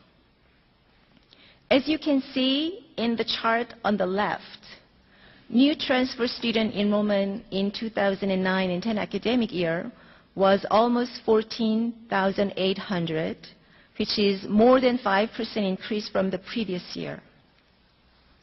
Student transfer to UW system from multiple sources. Intra-UW system transfers, out-of-state institutions, and Wisconsin technical colleges are top 3 sources. The proportion of new transfer students of color, which you can see in the chart on the right side, has noticeably increased over the years. And the proportion of African American, American Indian, Southeast Asian, other Asian American, and Hispanic students each increased in fall 2010.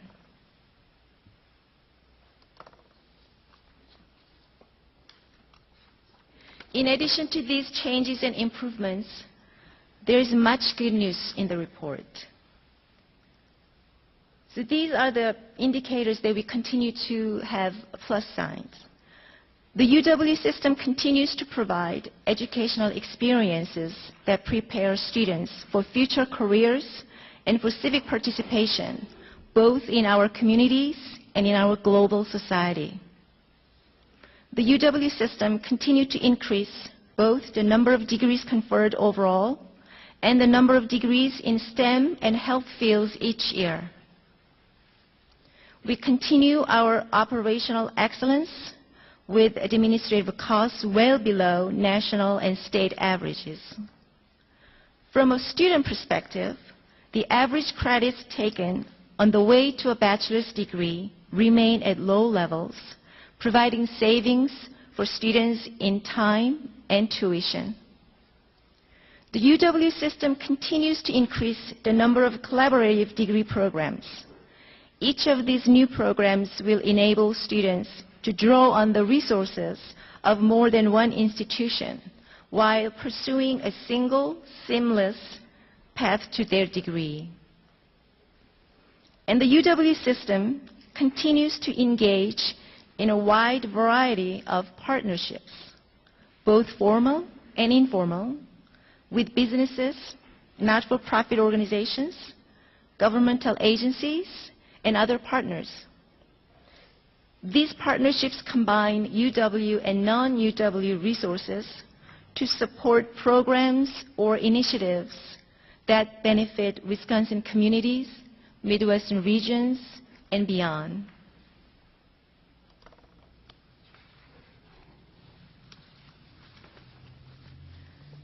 Despite these wonderful achievements, some challenges remain. The estimated annual contribution of the 2010 UW graduating class has decreased from that of the previous graduating class due to declining wages during the recent economic downturn. And with decreasing state appropriations, the UW system didn't quite meet the goal of increasing overall revenues at a 5% rate. All UW system institutions greatly need increased flexibilities so that they can manage the budget reductions applicable to them and help grow Wisconsin's economy. While there has been progress overall on our goals related to producing more graduates, the rates of access, retention, and graduation for most students of color remain below those of white students.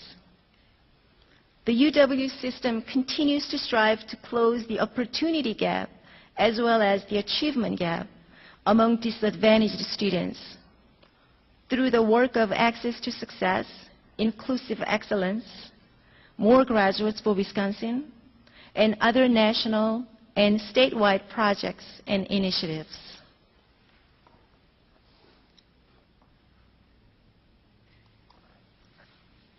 In closing, I would like to share some thoughts and pose a few questions for discussion. Your suggestions and feedback will be instrumental in guiding our work in the upcoming years. I just used that back cover of the accountability report, which was extremely helpful for me to get adjusted to and be familiar with UW system as a new employee, where our 13 four-year campuses and 13 two-year campuses located. So I just put it there. Accountability is becoming more important than ever in American higher education in these times of limited resources. With greater flexibilities of the Wisconsin IDEA partnership, the UW system will need to develop new ways to be accountable. With that in mind, how should the UW system continue to refine and enhance our accountability reporting to ensure its continued relevance and values? With the budget cuts that the UW system administration and UW institutions are facing, what are some of the current goals that may need to be revisited?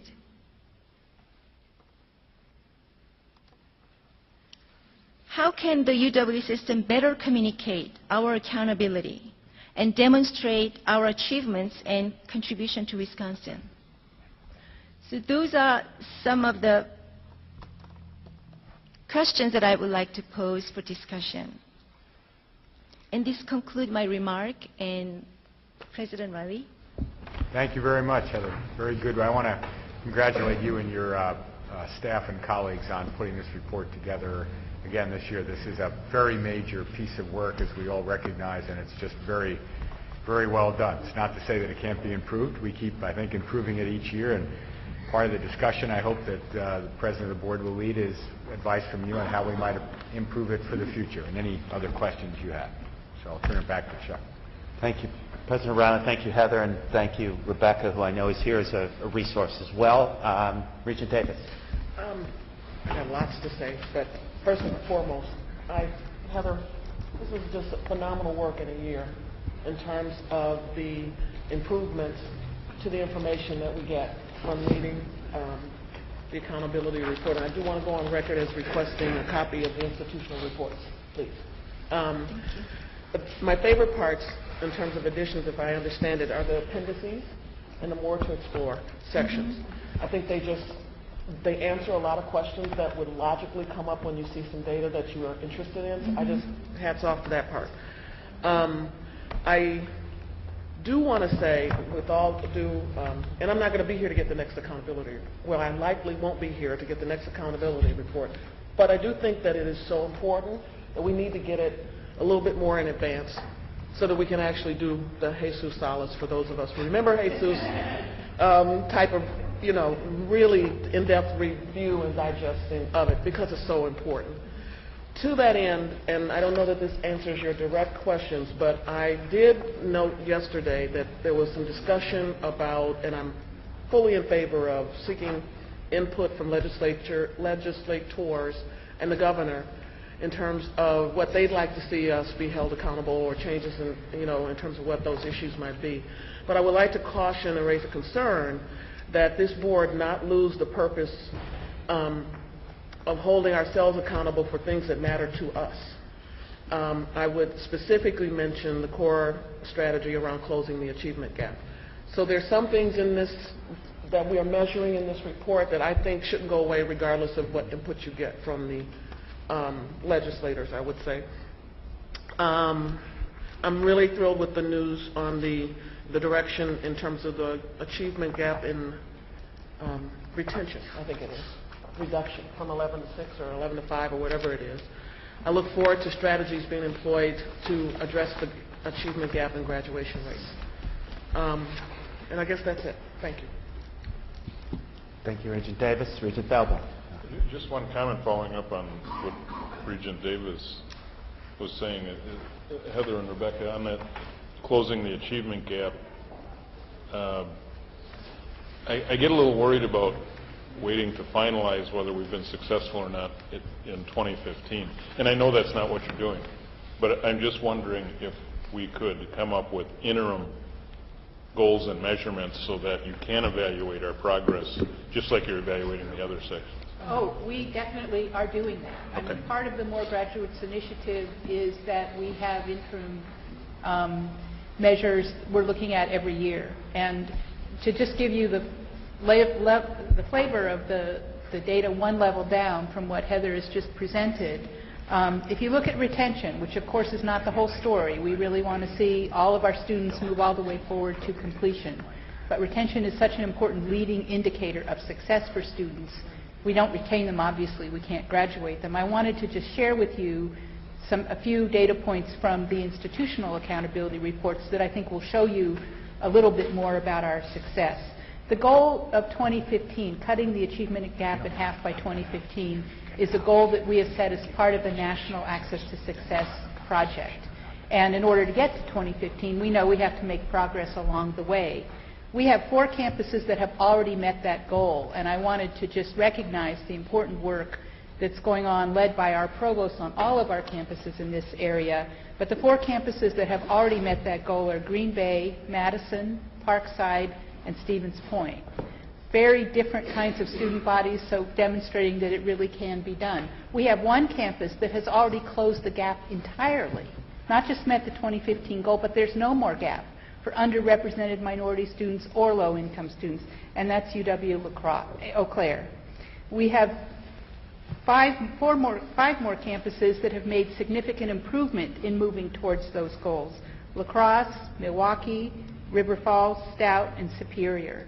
And we're working with every one of our campuses to stay on top of the metrics to make sure that the progress is moving in the right direction, and working to find ways to intervene where we're not seeing the progress that we need to see.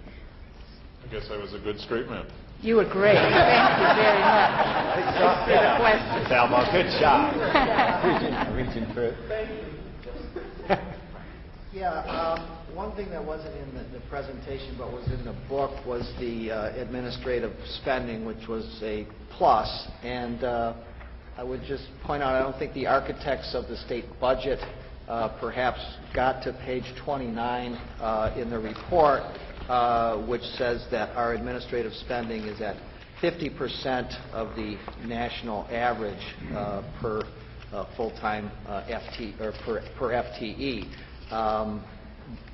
But still in all, we're going to be cut by 25% on system administration. One of the other, and I also would point out on page 29 in the report, it also talks about, in addition to us being below the national average in administrative spending, we are below the national average in state tax dollars spent per student. We are spent $2,400 less per student than the national average, ranking 41st amongst the states. And apparently that wasn't considered in putting together the state budget. And I'd also like to comment on one of our plus minuses that wasn't in the report, which is faculty and staff diversity. It was, when it plus minus, so it was, not going backwards but not going forward greatly. And I will say, along with just about everything in this report, the current proposed budget is going to pose serious challenges to maintaining any of the pluses, and the plus minuses are going to be in trouble too. But I will say, in terms of recruiting faculty and staff of color, particularly African American and Hispanic faculty and staff, the fact that we do not and are going to be less able to offer competitive compensation packages, and I don't use the term salaries and benefits because it is a total compensation package that we're paying. It's an all-in. It's a misnomer to say that our faculty and staff don't pay for their health insurance or their pensions. It's an all-in package that we have to look at. So that's going to make it more difficult. I was at a budget forum at UWM with Regent Vasquez, and Jose did a great job of defending and advocating for the Wisconsin Idea Partnership.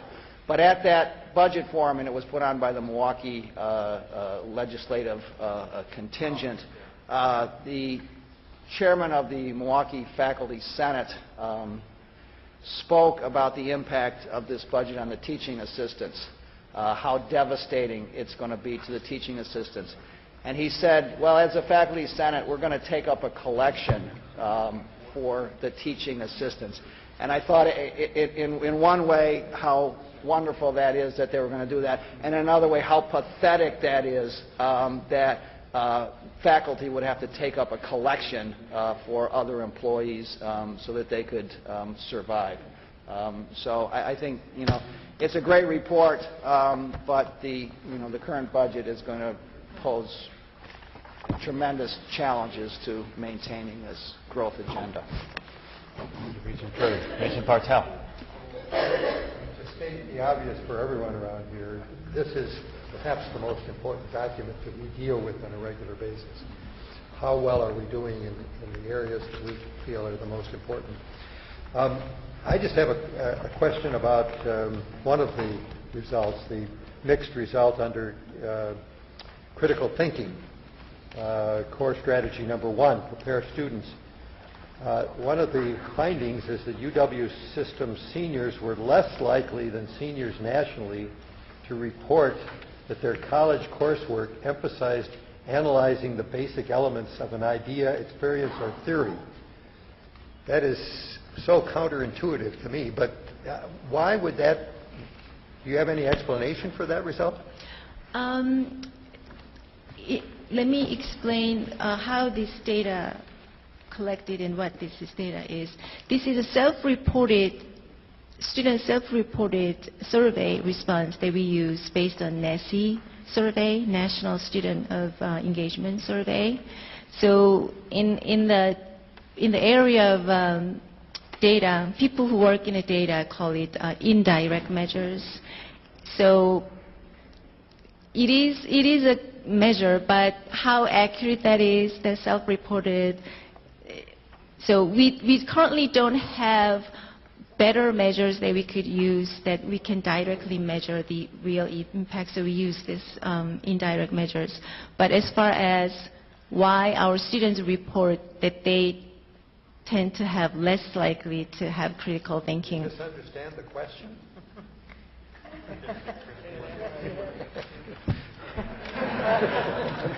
Could you repeat that question? Maybe a problem in itself, because I misunderstood. Regent Bartel, I actually think that this is more than one question that kind of gets put together into this category, and I think Heather's right. I mean, this is self-reporting.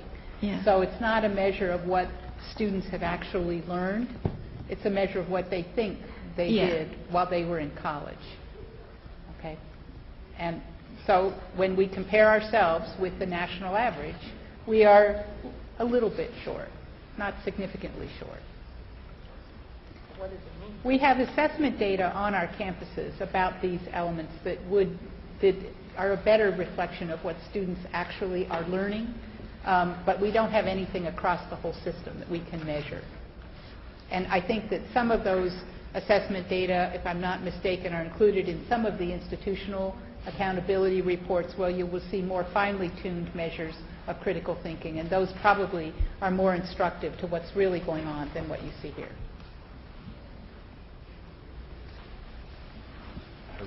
Any other questions? Regent Davis. Can we assume, Rebecca, that, kind of piggybacking on Mike's, here's my question. Can we assume that we have ways of determining what's working to close various gaps such that we can then employ those same strategies elsewhere? And I'm really particularly not so much talking about the achievement gap as much as I am the faculty, the flatness of some of the data around employing faculty of color, at least as it looks to me with respect to African Americans. So I'm just wondering if somebody's more successful, if a campus is more successful than another, how do we use successful practices to get better results elsewhere? I think that that's one area where all of our campus leadership are vitally interested in seeing progress, and I think that we share good ideas across the system all the time in that area. I can't underestimate the impact of the point that Regent Blue made, that as our salary compensation packages get thinner and thinner, it's harder and harder to attract these particular faculty members to our campus, or to retain these faculty members on our campuses. But I think that the climate study yielded very important results on a number of our campuses that are being considered and studied and interventions are being made in improving the climate for faculty and staff of color. I think that there certainly are recruitment strategies that are shared and across the campuses. So it's an area that we're very focused on, but it's very slow going in terms of seeing the progress that we need to see. Thank you. Are there any other questions, comments from anyone? If not, thank you, Heather. Thank you, President Riley. Thank you, Rebecca. And we will move on. I will now call on Regent Crane to present the report of the Education Committee. Regent Crane. You've already heard a brief part of what we did yesterday. We began with a group of items for the consent agenda. I will not be going into detail about any of them, but they included the annual request to the William F. Vilas Trust Estate, 5 new academic programs, and these are very interesting programs. I hope you will look at those in the materials. Those will be on the consent agenda. We had 2 items for approval that dealt with revised faculty rules, one from UW-Eau Claire, and the other I've already mentioned from UW-Madison, and the Madison one did include the academic freedom issue, and I hope you'll probably note that. We had our first foray into what will be a regular part of our meetings, thanks to the charge of the President of the Board of Regents, which is to look at the policies, and we did look at review of the policy documents, what are affectionately being called RPDs. And we, Senior Vice President Martin gave us good context in order to address those issues. The ones that are on the agenda today for elimination are what she called low-hanging fruit. That is, they were time-specific and no longer applicable to the work of the Board of Regents or the system, and that they will be part of archives, and we'll be dealing the archives, and we will be dealing with other RPGs in the future. We then we had a very interesting report from Provost Mitty Nimmox from UW-Platteville, and we had a number of guests, including David Kuntz, who is the chair of the Department of Mechanical Industrial Engineering. And some of what we saw, with a number of students, some of what we saw were similar to what some of you saw in the early morning hours at the yesterday when we were over at the engineering building, seeing some of the work that students were doing there. In this particular case, we had students who worked in teams, and at the request of community clients, and I think this is really great, they were asked to design and build adaptive devices that would help special needs children learn more effectively in their classrooms in the public schools in this area. One project involved developing an eye tracking device. Some of you may have seen that over at the no, that was the other one. But they had designed a visual tracking light board. The students brought with them and demonstrated these items for us, and they were very impressive feats of engineering. But equally impressive to me, and I think to everybody, were the learning outcomes for these students. The problem solving, teamwork, community engagement, social responsibility, and understanding people who had special needs. So that was a great uplift for the afternoon. We enjoyed that very much. Then our final item was, and we spent a good deal of discussion about this. I won't be saying much about it, but we had a very excellent report about LEAP, the Liberal Education and America's Promise project in Wisconsin. The UW system, in case you may or may not remember, is just past the midpoint of its partnership with the AAC and U on the LEAP campaign, and that was exciting. The UW system was the first pilot partner named by the AAC and U in this campaign, and we've become, and please hear this and please believe it, we're a national model in the work that's done on this, of strengthening the quality of undergraduate education so that students are prepared for work and life in the 21st century. That was meant to be clever. Please note in your folders that there is a letter from the president of the AAC&U, Carol Gary Schneider, which, in the words of Rebecca Karoff, practically gushes, and it's true, in praise for the work of the UW system to advance the LEAP campaign and with its inclusive excellence. Rebecca Karoff was part of the report yesterday. She managed to take notes as a secretary at the same time.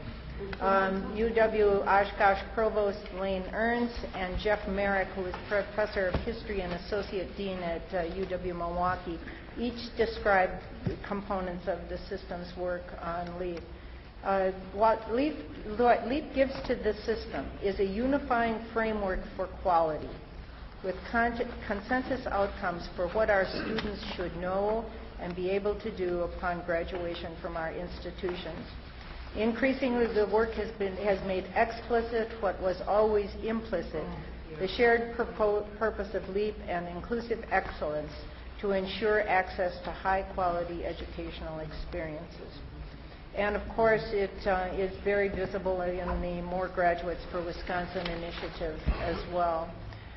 It was clear to the committee that much of the power of the UW's LEAP work comes from the fact that we are doing this in a coordinated way in the system, with the system administration working collaboratively with the institutions.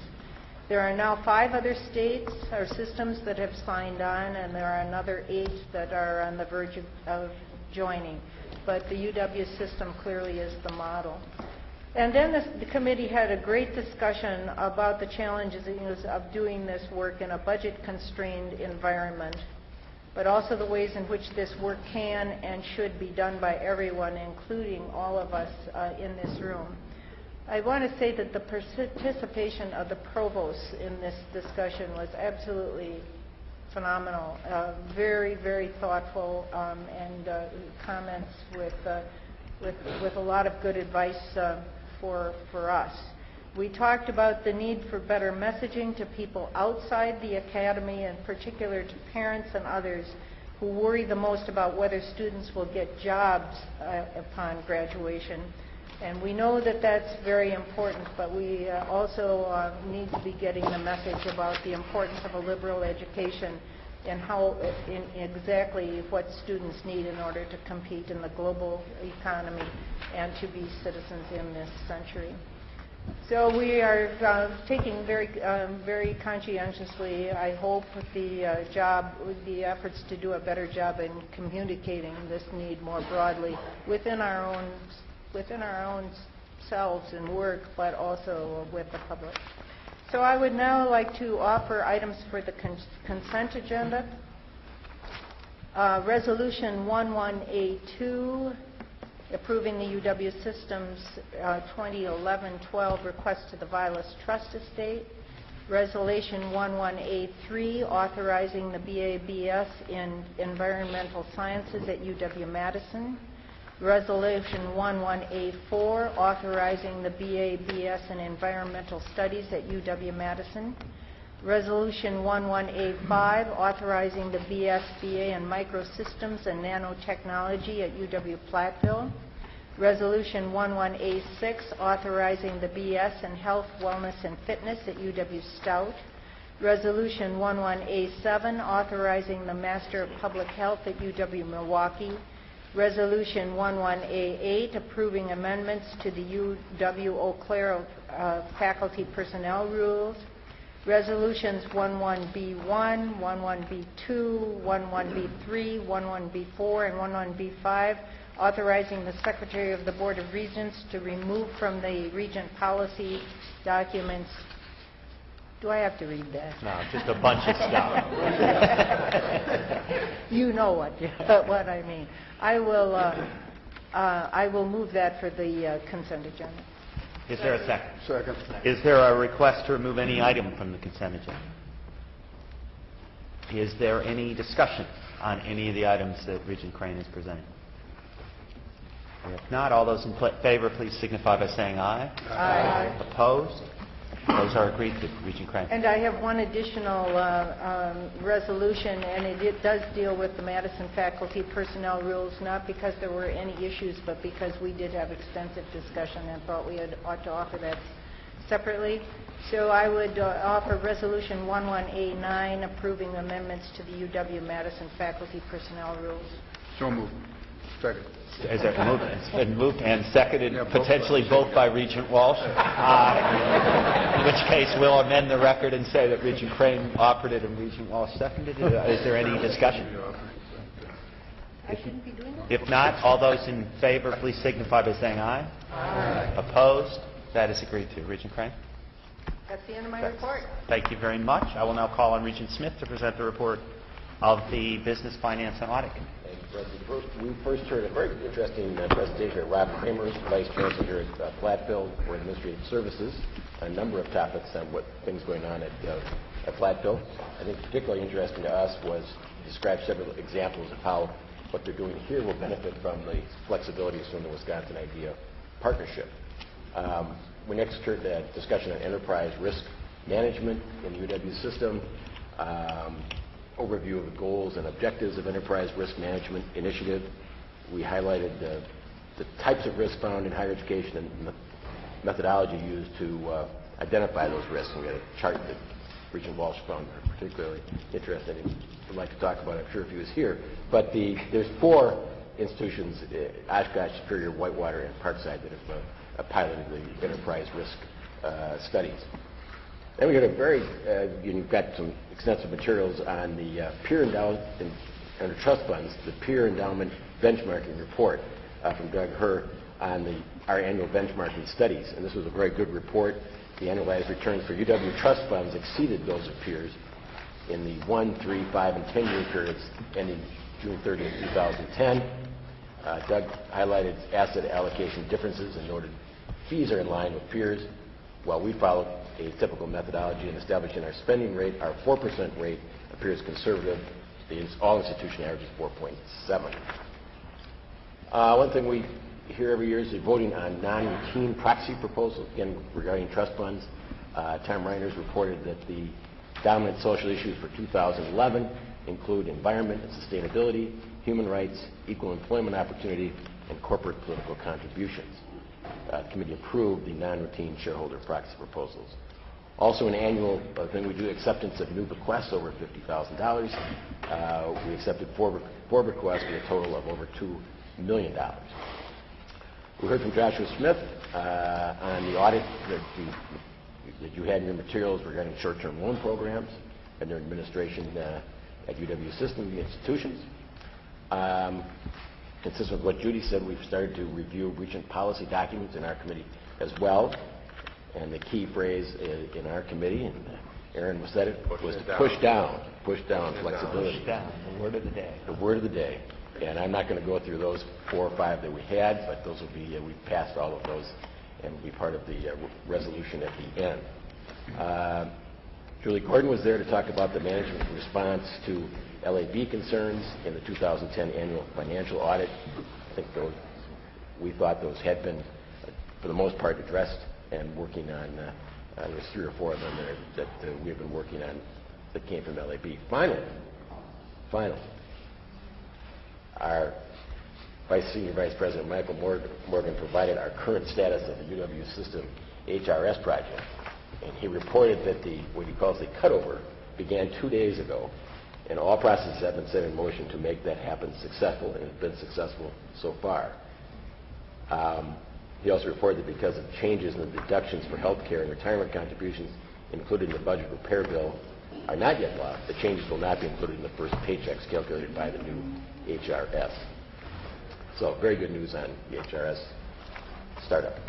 On behalf of the committee, I'd now move adoption of Resolution 12C2, which is the voting of non-routine proxy proposals, 12C3, the acceptance of new requests over $50,000, 12E1, which is the Regent policy document on bone marrow and human organ donation, 12E2, which is the Regent policy document on review of university personnel policies, 12E3, Regent policy document on investment and social responsibility, and 12F, delegation of certain unclassified personnel flexibilities permitted under RP 20.8. It's been moved and seconded. Is there a request to move any item from the consent agenda?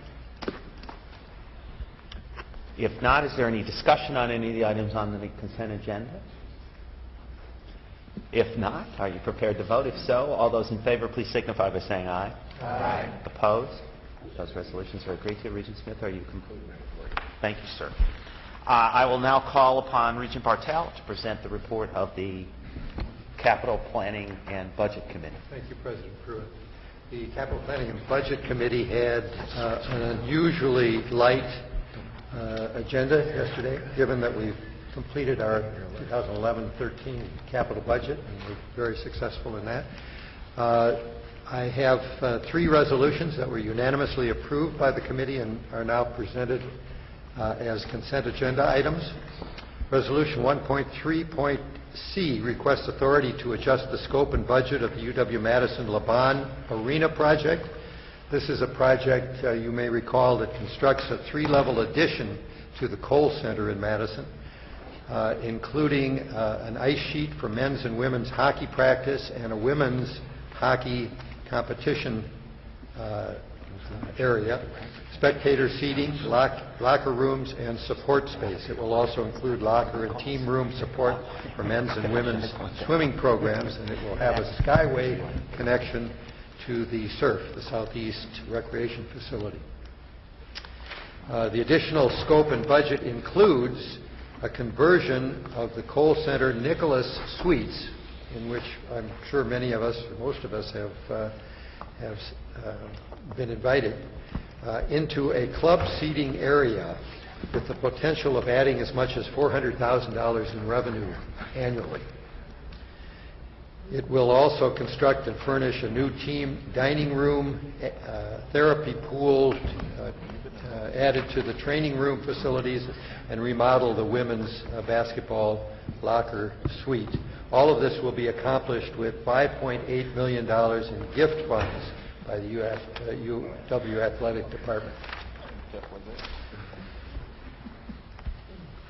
Next, we had Resolution 1.3.D, which requests authority to sell 2 parcels of vacant land totaling about 1.6 acres to the University of Wisconsin-Platteville Real Estate Foundation for $110,000. The foundation is working with the city of Platteville to develop additional student housing, and these 2 parcels, when combined with other foundation-owned land, would comprise a viable site for future housing. The campus here badly needs university housing, which is currently at about 103% of occupancy. They can't even provide on-campus housing for the freshman and sophomore classes. They're too big for that. And I'm told that more than 50% of the private residences in Platteville constitute student housing. More than 50% of the housing in Platteville is student housing. Campus. Oh. Yeah, it's student housing in the city. So they really badly need residence halls here, and this is the first step in providing what may be 600 beds, followed by another residence hall of 400 beds as soon as possible. Resolution 1.3.E requests authority to construct 9 all-agency maintenance and repair projects at 6 institutions, totaling $6.2 million, of which about $2.2 million is gift and grant funds. These projects include the typical stuff: window replacements, space remodeling, and renovation and utility upgrades. About 2/3 of these costs are applicable to UW-Madison projects, by the way. These 3 resolutions were passed unanimously by the committee, and I now move adoption of resolutions 1.3C, D, and E. Is there a second? Second. Is there a request to remove any item from the consent agenda? If not, is there any discussion on any item on the consent agenda?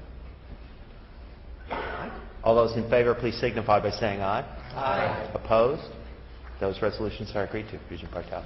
Let me give you 2 other points that the committee dealt with.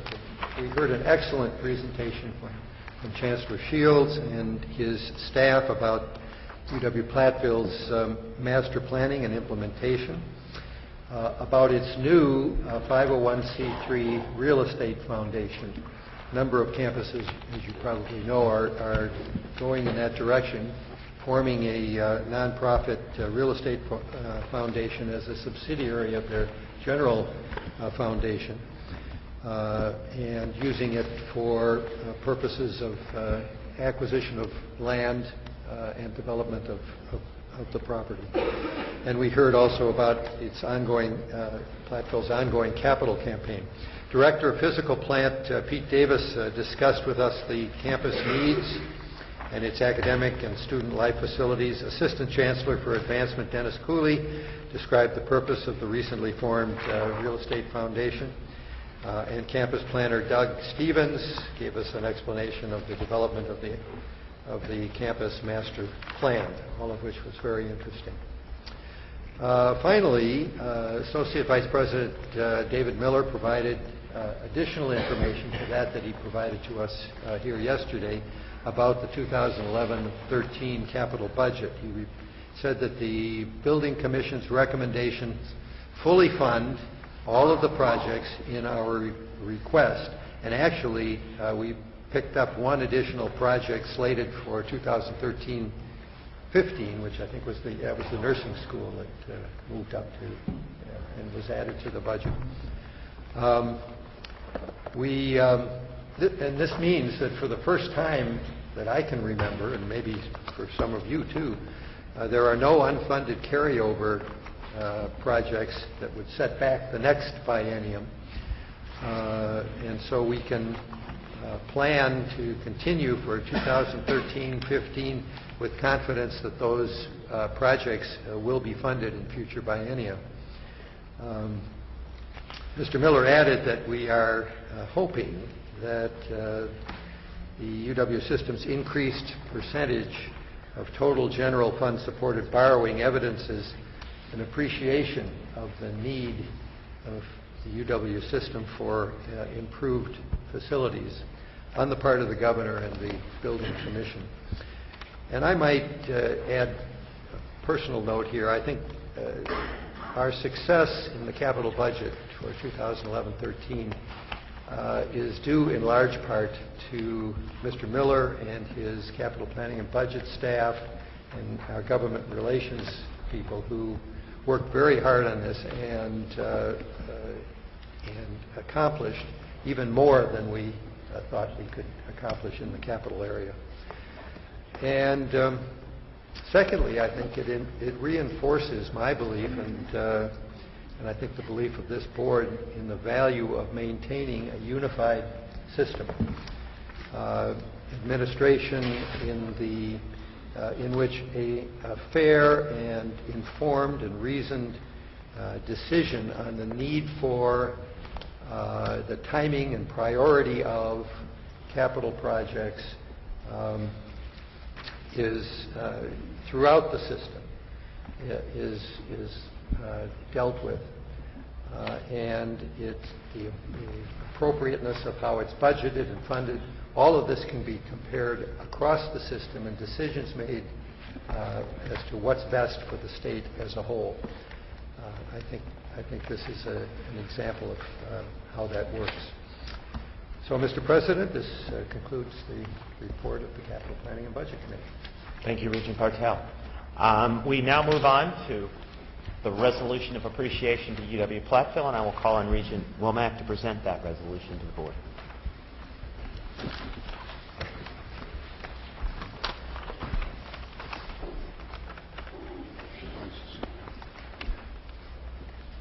Good morning.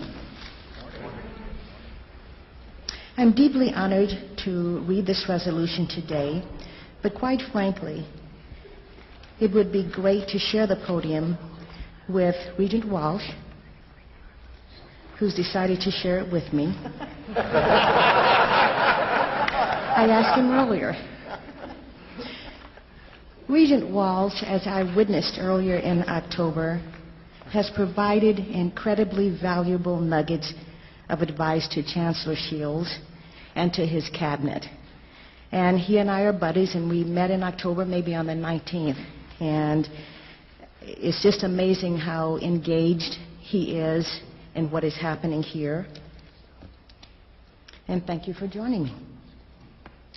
May I also thank the planners. I received a telephone call from Joanne Bersecki on Monday, a UW-Platteville student ambassador. I was greeted at lunch by a bubbly young student, Tori Tibbetts, who was serving our sandwiches. Tori is a student here also, and she manages the food service, but she's also a student completing her undergraduate degree in special education this coming December. I was also greeted on yesterday afternoon after losing a little bit of my direction back to parking lot 3 by a student named Luke, who personally escorted me back to my car. And I also want to thank the institution this morning for a wonderful breakfast. I met Sarah and Emily and DeMonte, and then got an interesting keychain from Jonathan. We all did, and we certainly do appreciate that, don't we?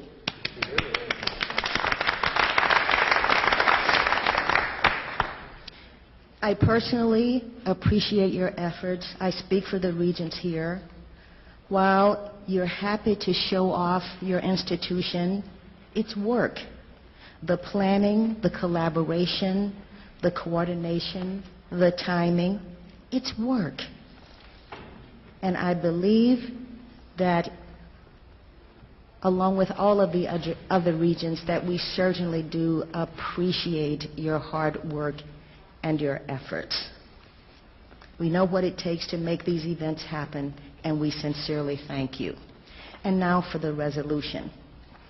Whereas the University of Wisconsin System Board of Regents is pleased to have held its April 2011 meeting at the University of Wisconsin-Platteville, an educational, economic, and cultural catalyst serving southwest Wisconsin and the tri-state area.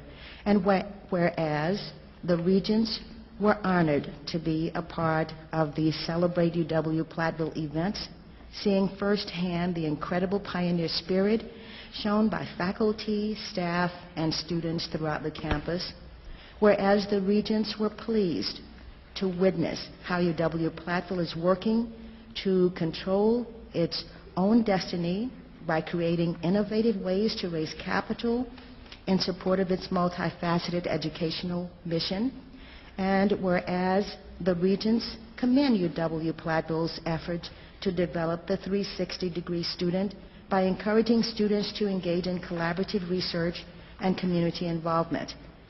And whereas the Regents congratulate Dennis J. Shields, and his investiture as UW-Platteville's chancellor, and thank him and the campus for inviting the Regents to participate in this signature event in the campus's 145th year history. Be it therefore resolved that the UW Board of Regents hereby expresses its gratitude to Chancellor Shields and the entire University of Wisconsin-Platteville community for sharing their hospitality and providing an enlightening, entertaining, and instructive experience. Thank you very much.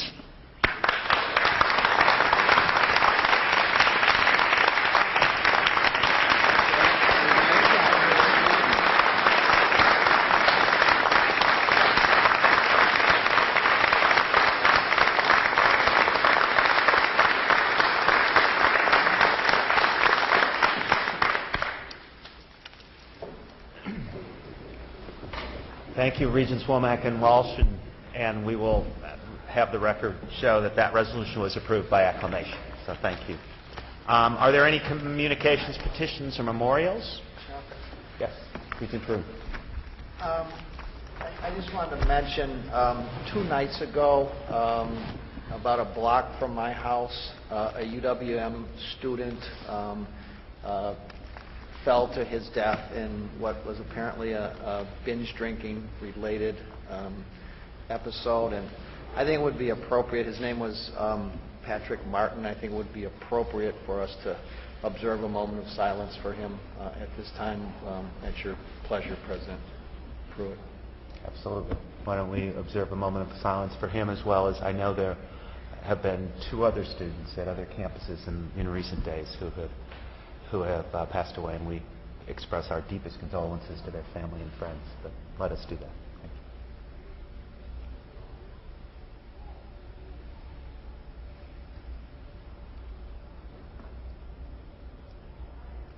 Thank you.